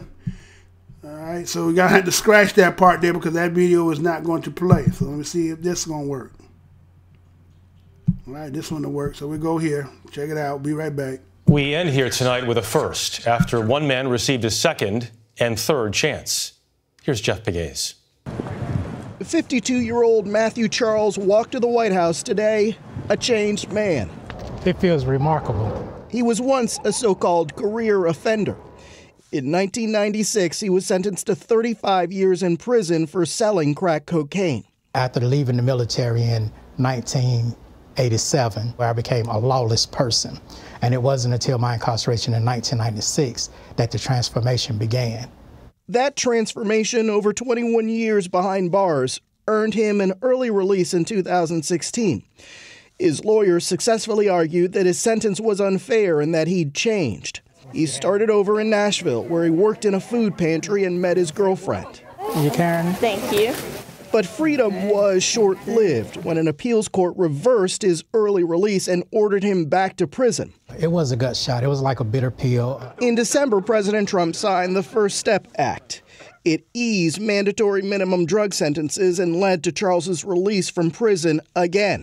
How do you feel about President Trump? I'm very honored and grateful that he was, signed the First Step Act. So I have nothing but respect and thankfulness for that. Matthew Charles is believed to be the first person freed from prison because of the First Step Act. How does freedom feel? Oh, freedom feels wonderful. He says his mission now is to push for others to get a first step to a second chance. Jeff Pegues, CBS News, Washington. And Matthew Charles will be a guest of the First Lady tonight at the State of the Union. That is the CBS Evening News. I'm Jeff Glor. We're back for that address later. See you then.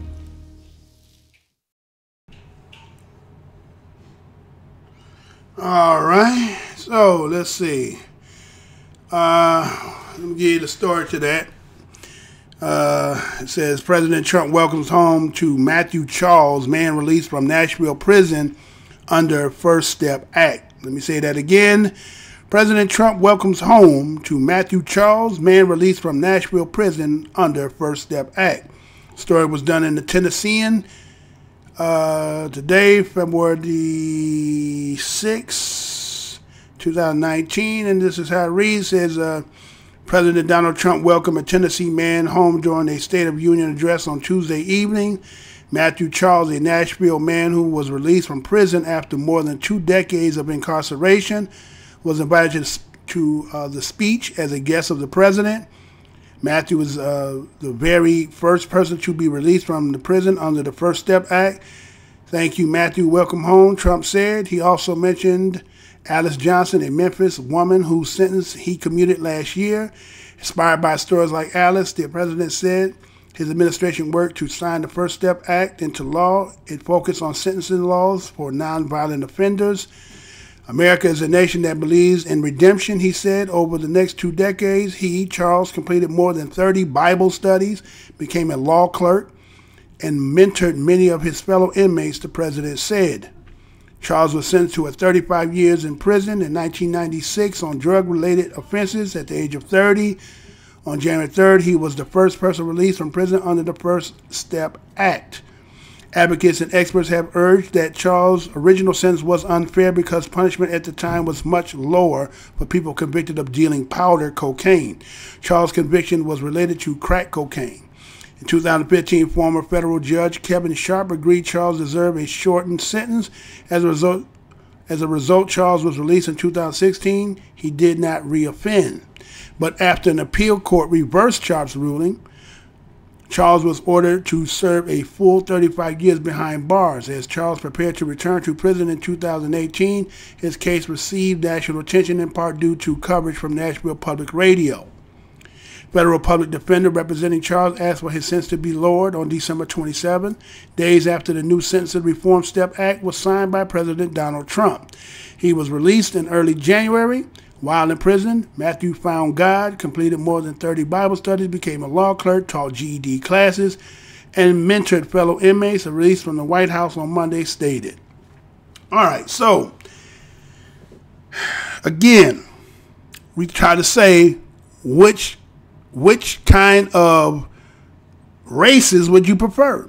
One that's smiling in your face or the one that would be direct and straight? And so here was a man, again, who actually had went into the military service, right? Originally, before he even got out there on the streets and did what he did. He was actually in the military.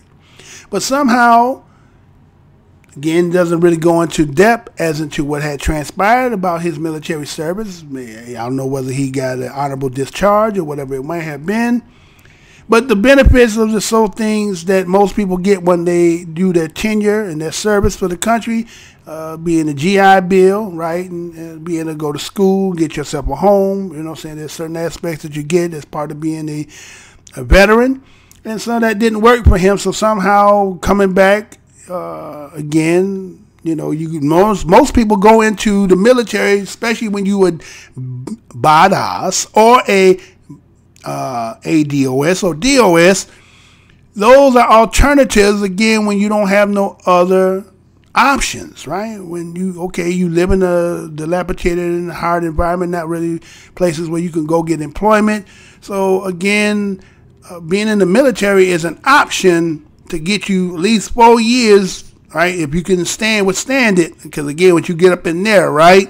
Those who've been up in there, again, it's kind of like a picture of what really goes on, but it's under the heightened situation because, again, they use that too because, again, they know too. And so you're in there, right? And there's a whole lot of different aspects to that. And so he come out, and maybe he didn't do it all, because, again, there was a lot of shit going on. And so you get back. And here he is now. There's some people, they know you left, and you coming back, and it seems like you worse off than when you left. So, you started running across old friends. Next thing you know, old Jed's a millionaire. The Candy folks said, hey, Jed, move away from there. Huh? What ended up happening, you hit the gold, the black gold, Texas tea, right? So you start out there, you slinging and banging, right? Paper coming quick, because, again, as a DOS, BADAS, ADOS, oppression is real, and the coping mechanism is whatever it takes to get you to deal with on a daily basis. Most of us are still headstrong that we didn't have to do that, but a lot of us, again, how to survive, again, say, what was it? Don't push me, cause I'm close to the edge. I'm trying not to lose my head. Huh? That's where we come from, right? So a lot of times people are under the kind of, stress and need a relief, right? Because life is hard. And so here is a person who now has some kind of military knowledge and know-how. So he gets into the drug game, out there doing what he's doing, but again, get caught up. Now, again, we were talking about this individual before, about picking the two or lesser evils. Here was another one that claimed till he said he just like DOS. He like the black Americans. He played the saxophone, blew some smoke, but he didn't inhale. You know what I'm saying? Got some sloppy top, right? He got all that, and everybody fell for it. But again, that smiling face was signing shit in the background of the legislature. Niggas selling the same shit. Now, I don't know how you make crack without cocaine, without the powder. So I don't know how you make the two any difference, right? Is it because of the process? It's in its natural state, right? You got to, but again, it wasn't really natural. You got to chop it, right? And then the other one, you got to kind of, process chemistry shit, right?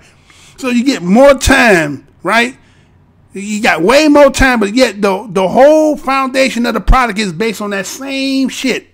But again, because we know the difference between this one was using and that one was using. So again, it was stigmatization because again, not liking you because your black ass skin. So here it was, he got caught up as a young man back in '96, and they threw the book at him. Gave him the lengthiest of the length they could give him. Then what ended up happening? They ended up letting him out. They did his bid. But somebody still, again, maybe that's the story I need to go back and research and find out who was that.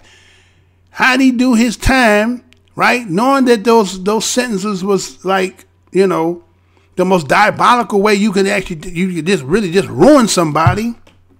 And then what ended up happening, right? He gets out and then they gonna bring him back.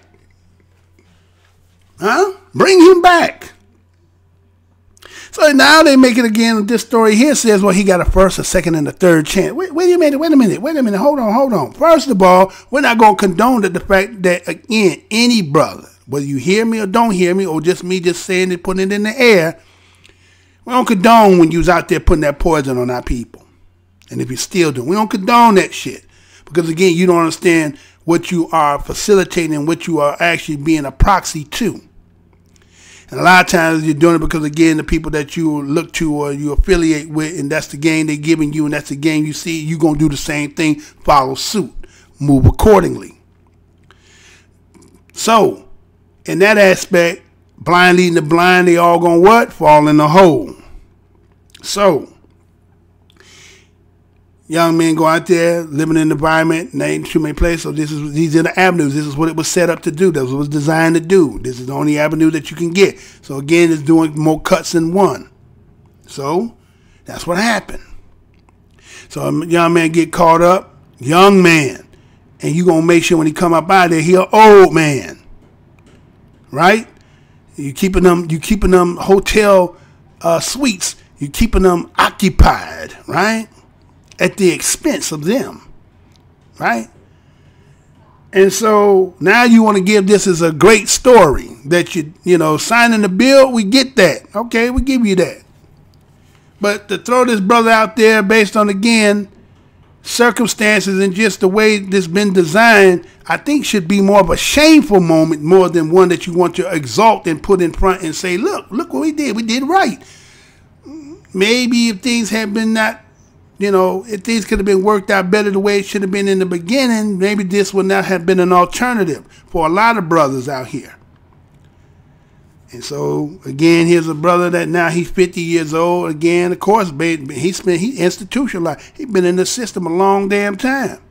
Of course, if somebody throw you, again, you're a man that's in the, you starving and being in the desert. I have a corner, of glass of water, and I got the butt of a sandwich.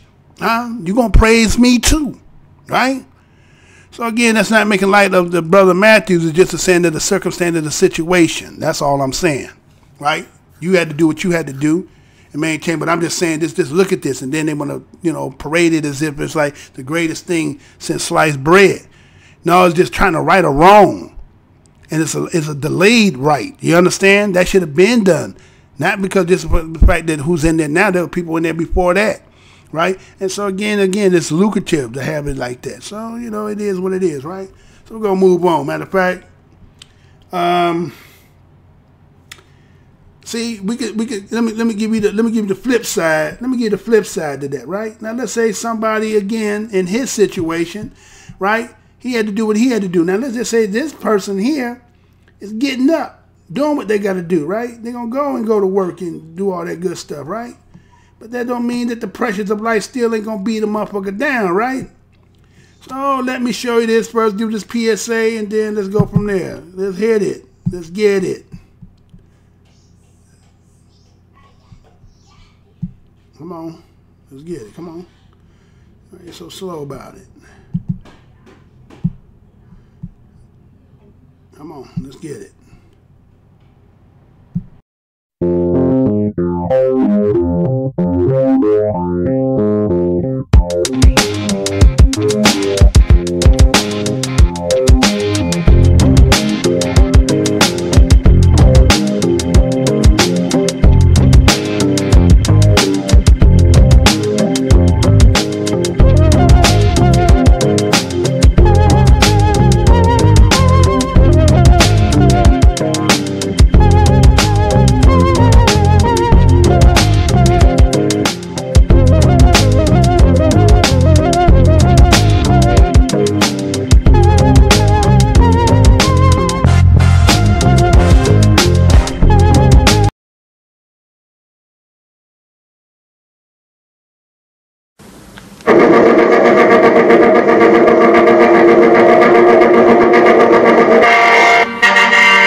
Chaos, confusion, and frustration now at the Orlando airport. All passengers in one of the terminals, even those who'd already boarded planes, had to go back out through security and get screened again. Orlando police tell us that people panicked and went running after a person committed suicide, jumping from a balcony down into the atrium below. Good evening to you. I'm Eric Von Eichen. Glad you're with us. Police have identified the person who jumped as an off-duty TSA worker. I want to get right out now to News 6's Clay Lepard, who is live at OIA. Clay, this is still causing problems. Almost 100 flights there were canceled. Eric, things are still slowly getting back to normal here, but for those people who were in the atrium here earlier today that we spoke with, they say watching that off-duty TSA employee jump from a fifth-story balcony window is something they cannot forget.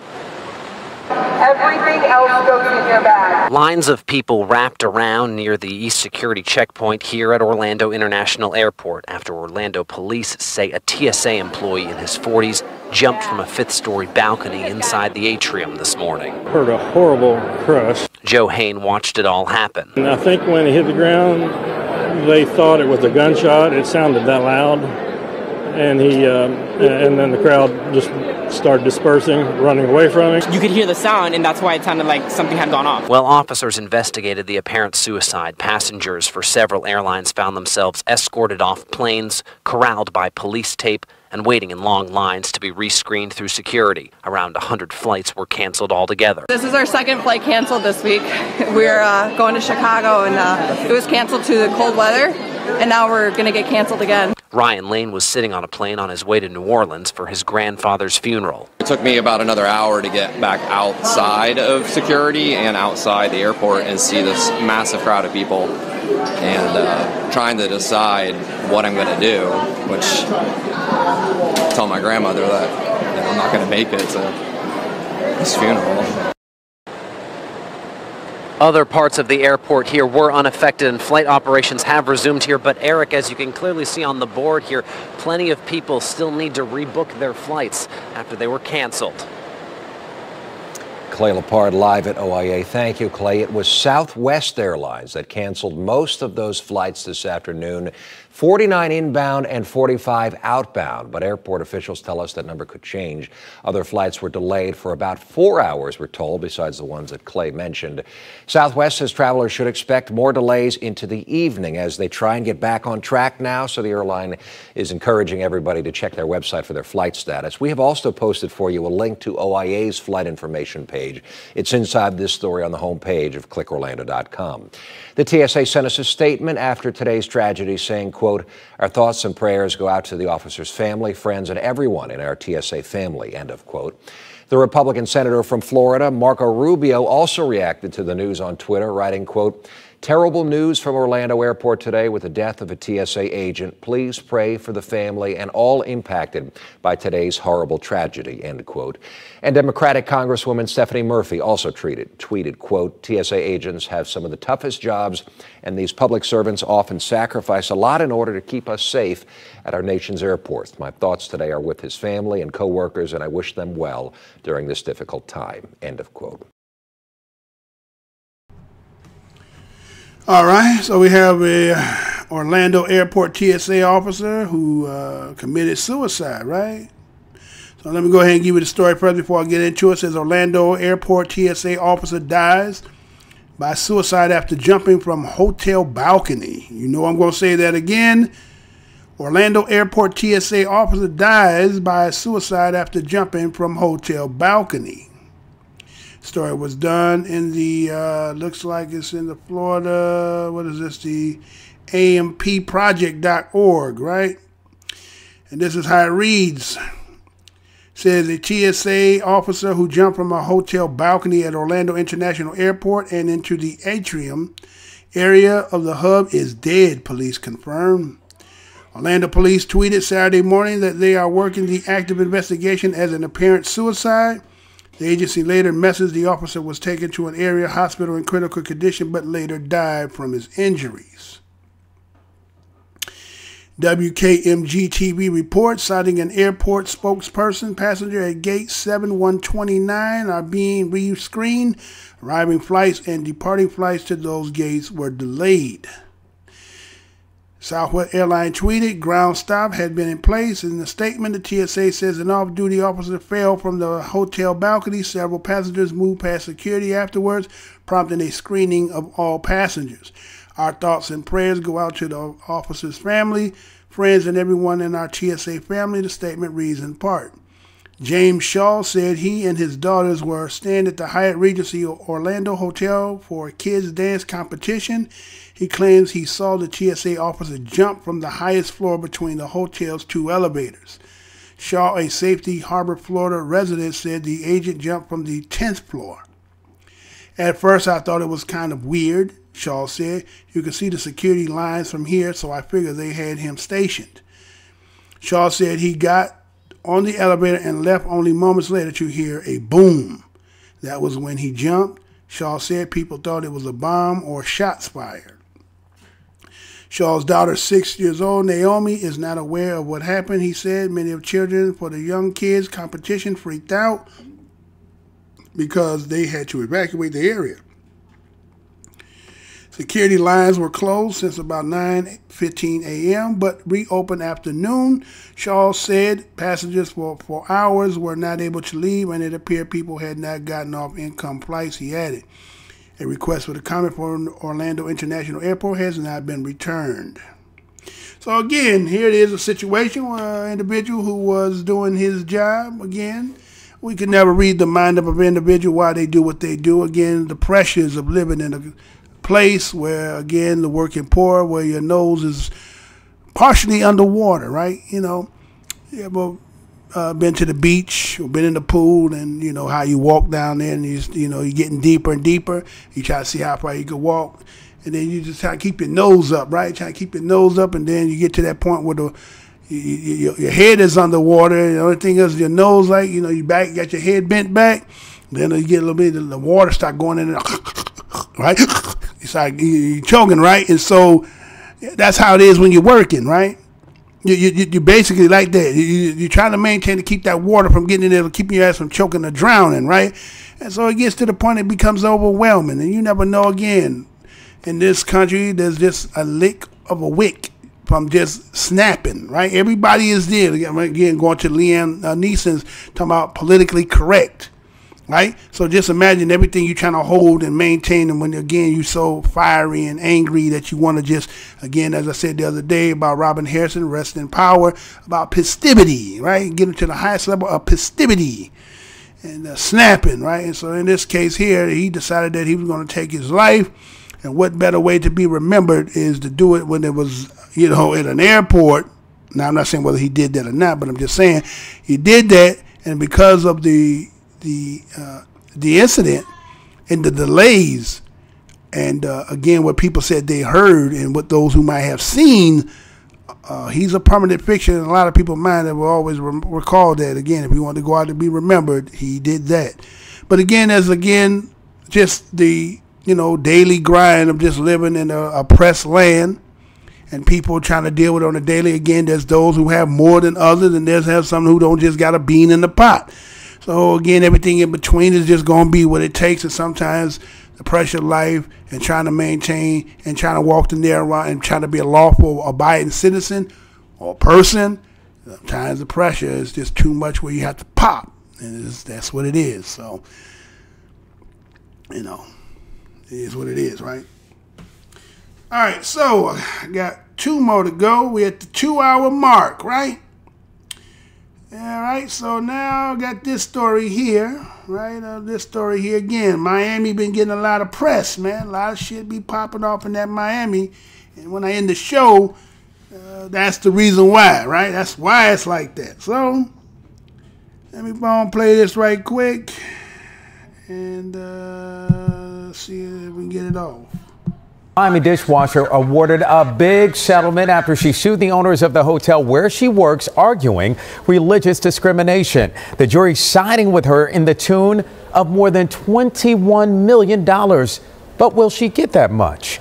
NBC6 reporter Amanda Placencia is live right now at the Woman's Church. And Amanda, you spoke to her. Yes, that's right, Joanne. I spoke to that woman, that dishwasher, Marie Pierre, and she says that she was a devoted employee of Hilton Hotels, but she says that it was her devotion to God, praying here at the Bethel Baptist Church, that she says got her fired. But now she's since fought that termination. Marie Jean Pierre was a dishwasher at the Conrad Miami for almost 10 years, but she suddenly found herself without a job. I love God. No working Sunday. Because Sunday, I honor God. The devout Christian missionary who was born in Haiti says that she missed 6 Sundays from work for religious purposes. But then she says her boss at the hotel, which was then managed by Hilton, fired her. They accommodated her for 7 years, and they easily could have accommodated her. But instead of doing that, they set her up for absenteeism and threw her out. Attorney Mark Brummer representing Pierre as she sued the hotel chain. A jury in federal court ruling in her favor Monday, granting her $36,000 in back pay, $500,000 for pain and suffering, and $21 million in punitive damages, of which she can collect $300,000. She's a soldier of Christ. She was doing this for all the other people, all the other workers who are being discriminated against. But as she spoke through a translator, Pierre says she didn't do it for the money. It's not a lottery. The earth and the skies belong to God. Federal law requires an employer to make reasonable considerations for religious practices. Brummer says he hopes his verdict sets a standard. But this was not about money. This was about sending a message to other corporations, whether big or small, whatever size you are. If you're going to take the blood and sweat of your workers, you better accommodate them or let them at least believe in their religious beliefs. Not a preference, but a belief. Now, we did reach out to the Hilton corporate team, who says they intend to appeal this decision. And in a statement, they told us, in part, we were very disappointed by the jury's verdict and don't believe that it is supported by the facts of this case or the law. During Ms. Pierre's 10 years with the hotel, multiple concessions were made to accommodate her personal and her religious commitments. And that's the very latest live in Northeast Miami-Dade. Amanda Placencia, NBC6 News.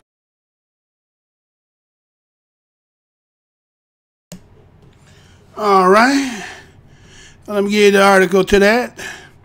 Florida lawyer landed $2.15 million for woman forced to work Sundays. You know I'm going to say that again. Florida lawyers landed $21.5 million for woman forced to work Sundays. Story was done in the Daily Business Review. It was done February the 4th, 2019, and this is how it reads. It says Miami personal injury lawyer Mark Brummer left. And Mark Brummer and Brummer in Miami and R. Martin Ciaz of Ciaz and Anderson and Ventura convinced a federal jury to award $21.5 million to devoted Christian and former hotel dishwasher Marie Jean Pierre after she was fired from the Conrad Miami Hotel for refusing to work Sunday. The Brickell Hotel was one of several luxury Hilton franchises owned by Park Hotels and Resort Incorporation, formerly known as Hilton Worldwide Inc., but has since changed ownership. For Pierre, a member of the Bethel Church in Miami and Catholic missionary group Soldiers of Christ, Sunday meant a lot.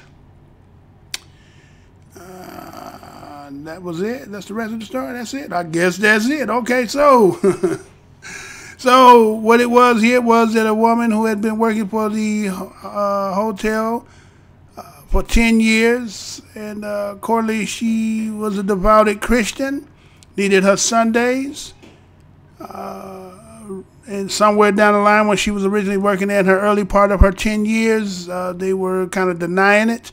She ended up getting terminated. They called her back, said they came to some kind of compromise, said, okay, we will give you your Sundays.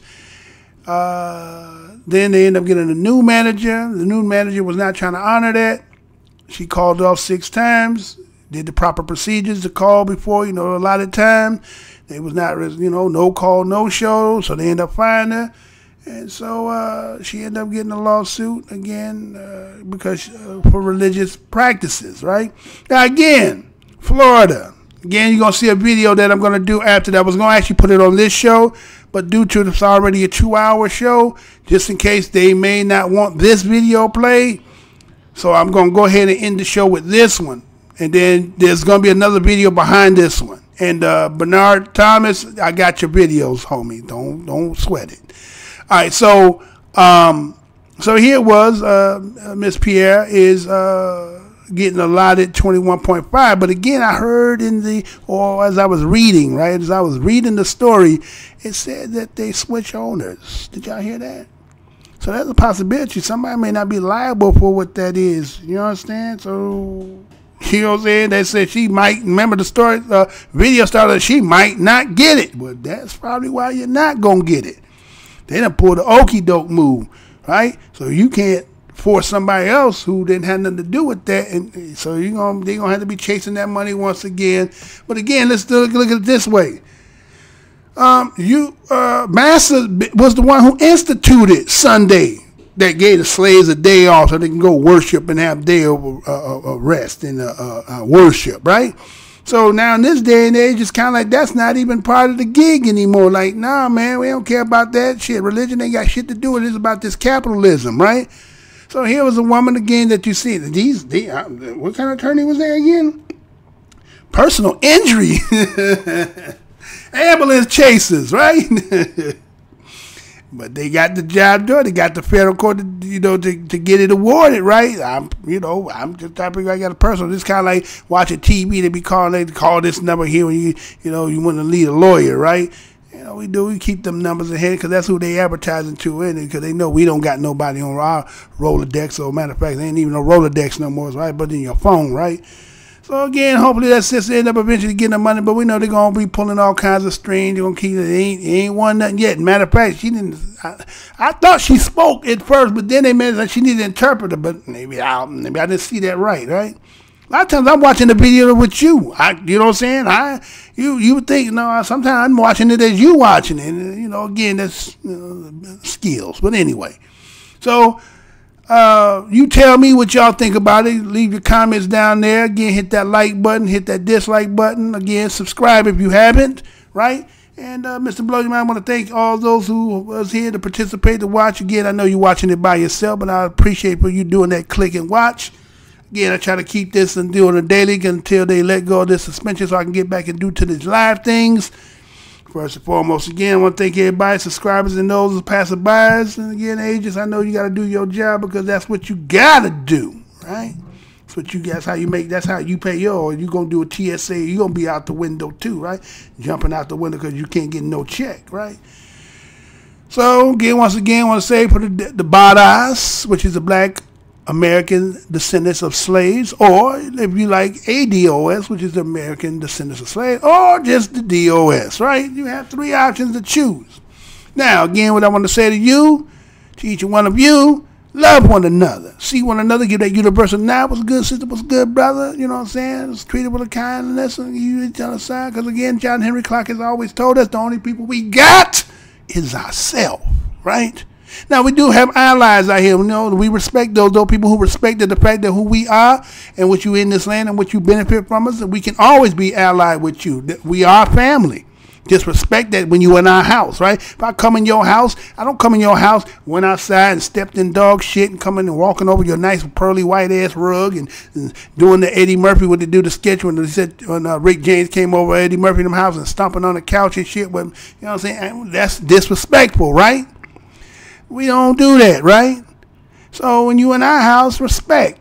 Because again, you've been given hospitality at the finest that nobody else in the world would give you. So give us some respect on that, dude, right? So we can allies. We family. But don't shit on the fact that what we trying to get and what we trying to claim. Because again, if we get something, maybe, you know what I'm saying, you'll be benefit because again, some things we might be doing. So again, teach one, love one, black love and hair grease and all that. Until the next show. There will be another video, right? I'm going to drop another video. It's just going to be just that on there because, again, that one in itself is a video by itself. So until then, peace, love, and hair grease. You know how I got to get out of here with it, right? So let's do this.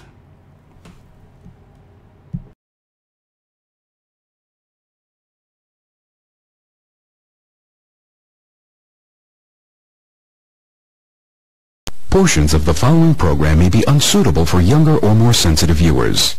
Viewer discretion is advised.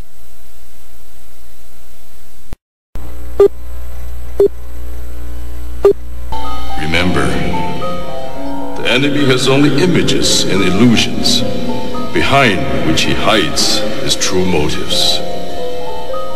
Destroy the image, and you will break the enemy. I'm here to tell you tonight that the businessmen, the mayor of this city, the police commissioner of this city, and everybody in the white power structure of this city must take a responsibility for everything. Can you feel it?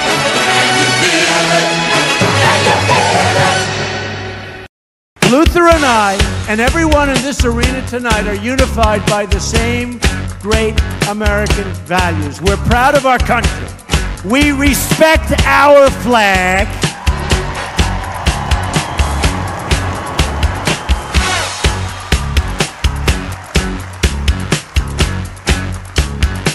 Wouldn't you love to see one of these NFL owners, when somebody disrespects our flag, to say, get that son of off the field right now, out, he's fired. He's fired! Race is when you use your power and influence to subject people into inferiority. Utterances can't be racist. Look around you, man. They own this shit. They own this couch you sitting on, them shoes you got on your feet, this building, this school, this country, you. We're behind enemy lines, dog. So you must first of all remember that this system was not originally designed with black people in mind. Right on! And it definitely was not prepared for black people to, in the end, begin to demand their rights and an equal share in this country which they've died for. Right on! Hey, and we definitely are not going back to Africa. In the church, we used to sing the song, "Good news, the chariot is coming." While you sit here today, knowing that you have come to hear good news, you must realize in advance what good news for you might be bad news for somebody else. What good news for the sheep might be bad news to the wolf. They say, oh, things are getting so much better for you. In 1849, it was hitting blacks on the head 100 times a day. In 1990, they hit them 48 times a day. Isn't it better? Oh, it's got to be better. You're saying 52 blows. The only purpose of most black Americans on earth today is to destroy. I think that's noble. Italians love Italians. When Irish love Irish. But when a nigga loves a nigga, it's an unpardonable sin. they have blood in their hands.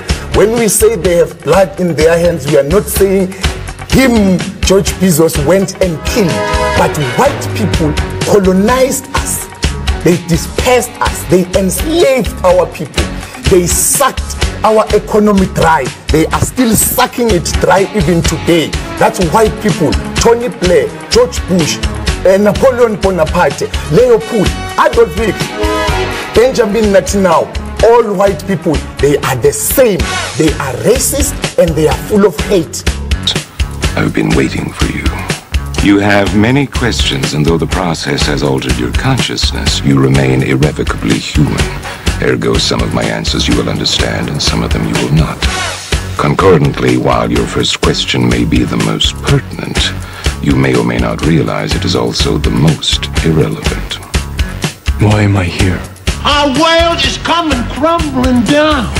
The coons are coming.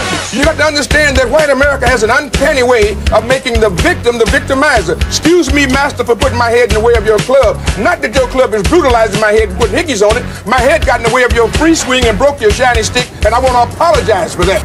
Your life is the sum of a remainder of an unbalanced equation inherent to the programming of the Matrix. You are the eventuality of an anomaly which, despite my sincerest efforts, I have been unable to eliminate from what is otherwise a harmony of mathematical precision.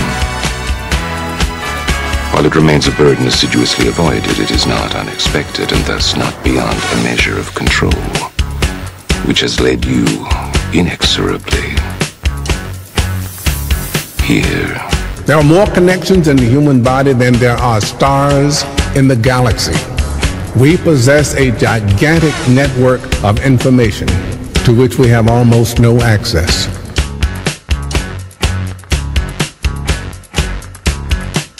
The Matrix is older than you know. I prefer counting from the emergence of one integral anomaly to the emergence of the next, in which case this is the 6th version. 5 months before me. 3. There are only 2 possible explanations. There were 5 months before me.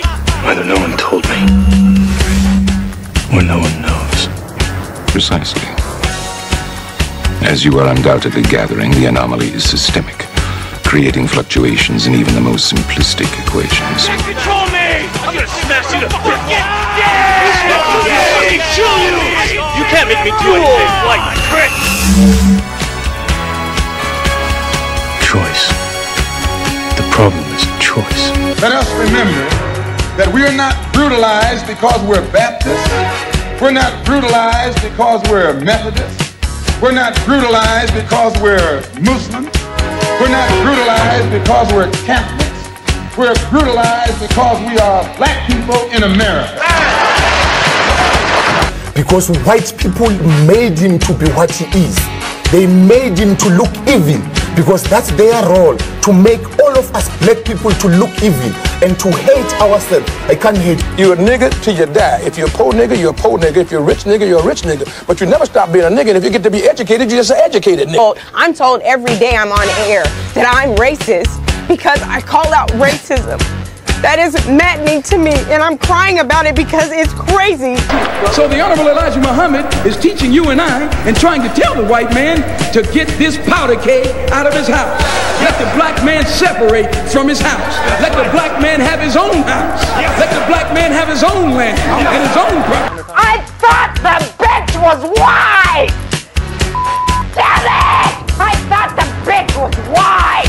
That's true. I think that white people are so guilty, knowing what they've done to black people, that they feel if the deeds were reversed, they would hate the black man if he had done the same thing to them.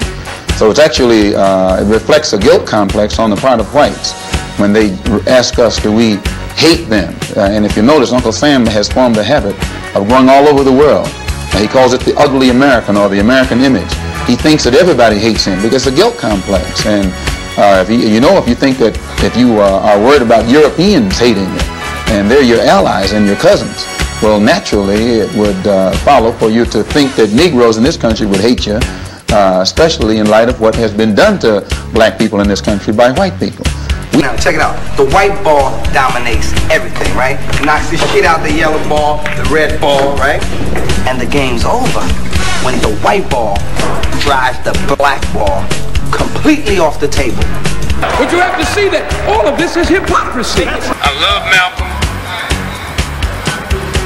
Malcolm called me the Sunday that he died. I was working Basin Street East. He said, "Brother Greg, you coming by today?" And I said, "Malcolm, I love you." And I said, "I love you so much, I don't even want to take a chance to be there." He said, "What do you mean, Brother Greg?" I said, "Well, I close tonight, Sunday night at Basin Street East." And I said, "But I had my wife book me a flight into Chicago at 8 o'clock this morning, and I'm going to Chicago, and I had way beneath my salary booked me into a college about 10 miles from the airport. And I'm going to go there and speak this afternoon, and I'm going to stay there until they tell me you dead. Because I'm not going to let this government get two of us for the price of one. And I'm going to call Adam Clayton Powell when I finish talking to you and beg him not to come there.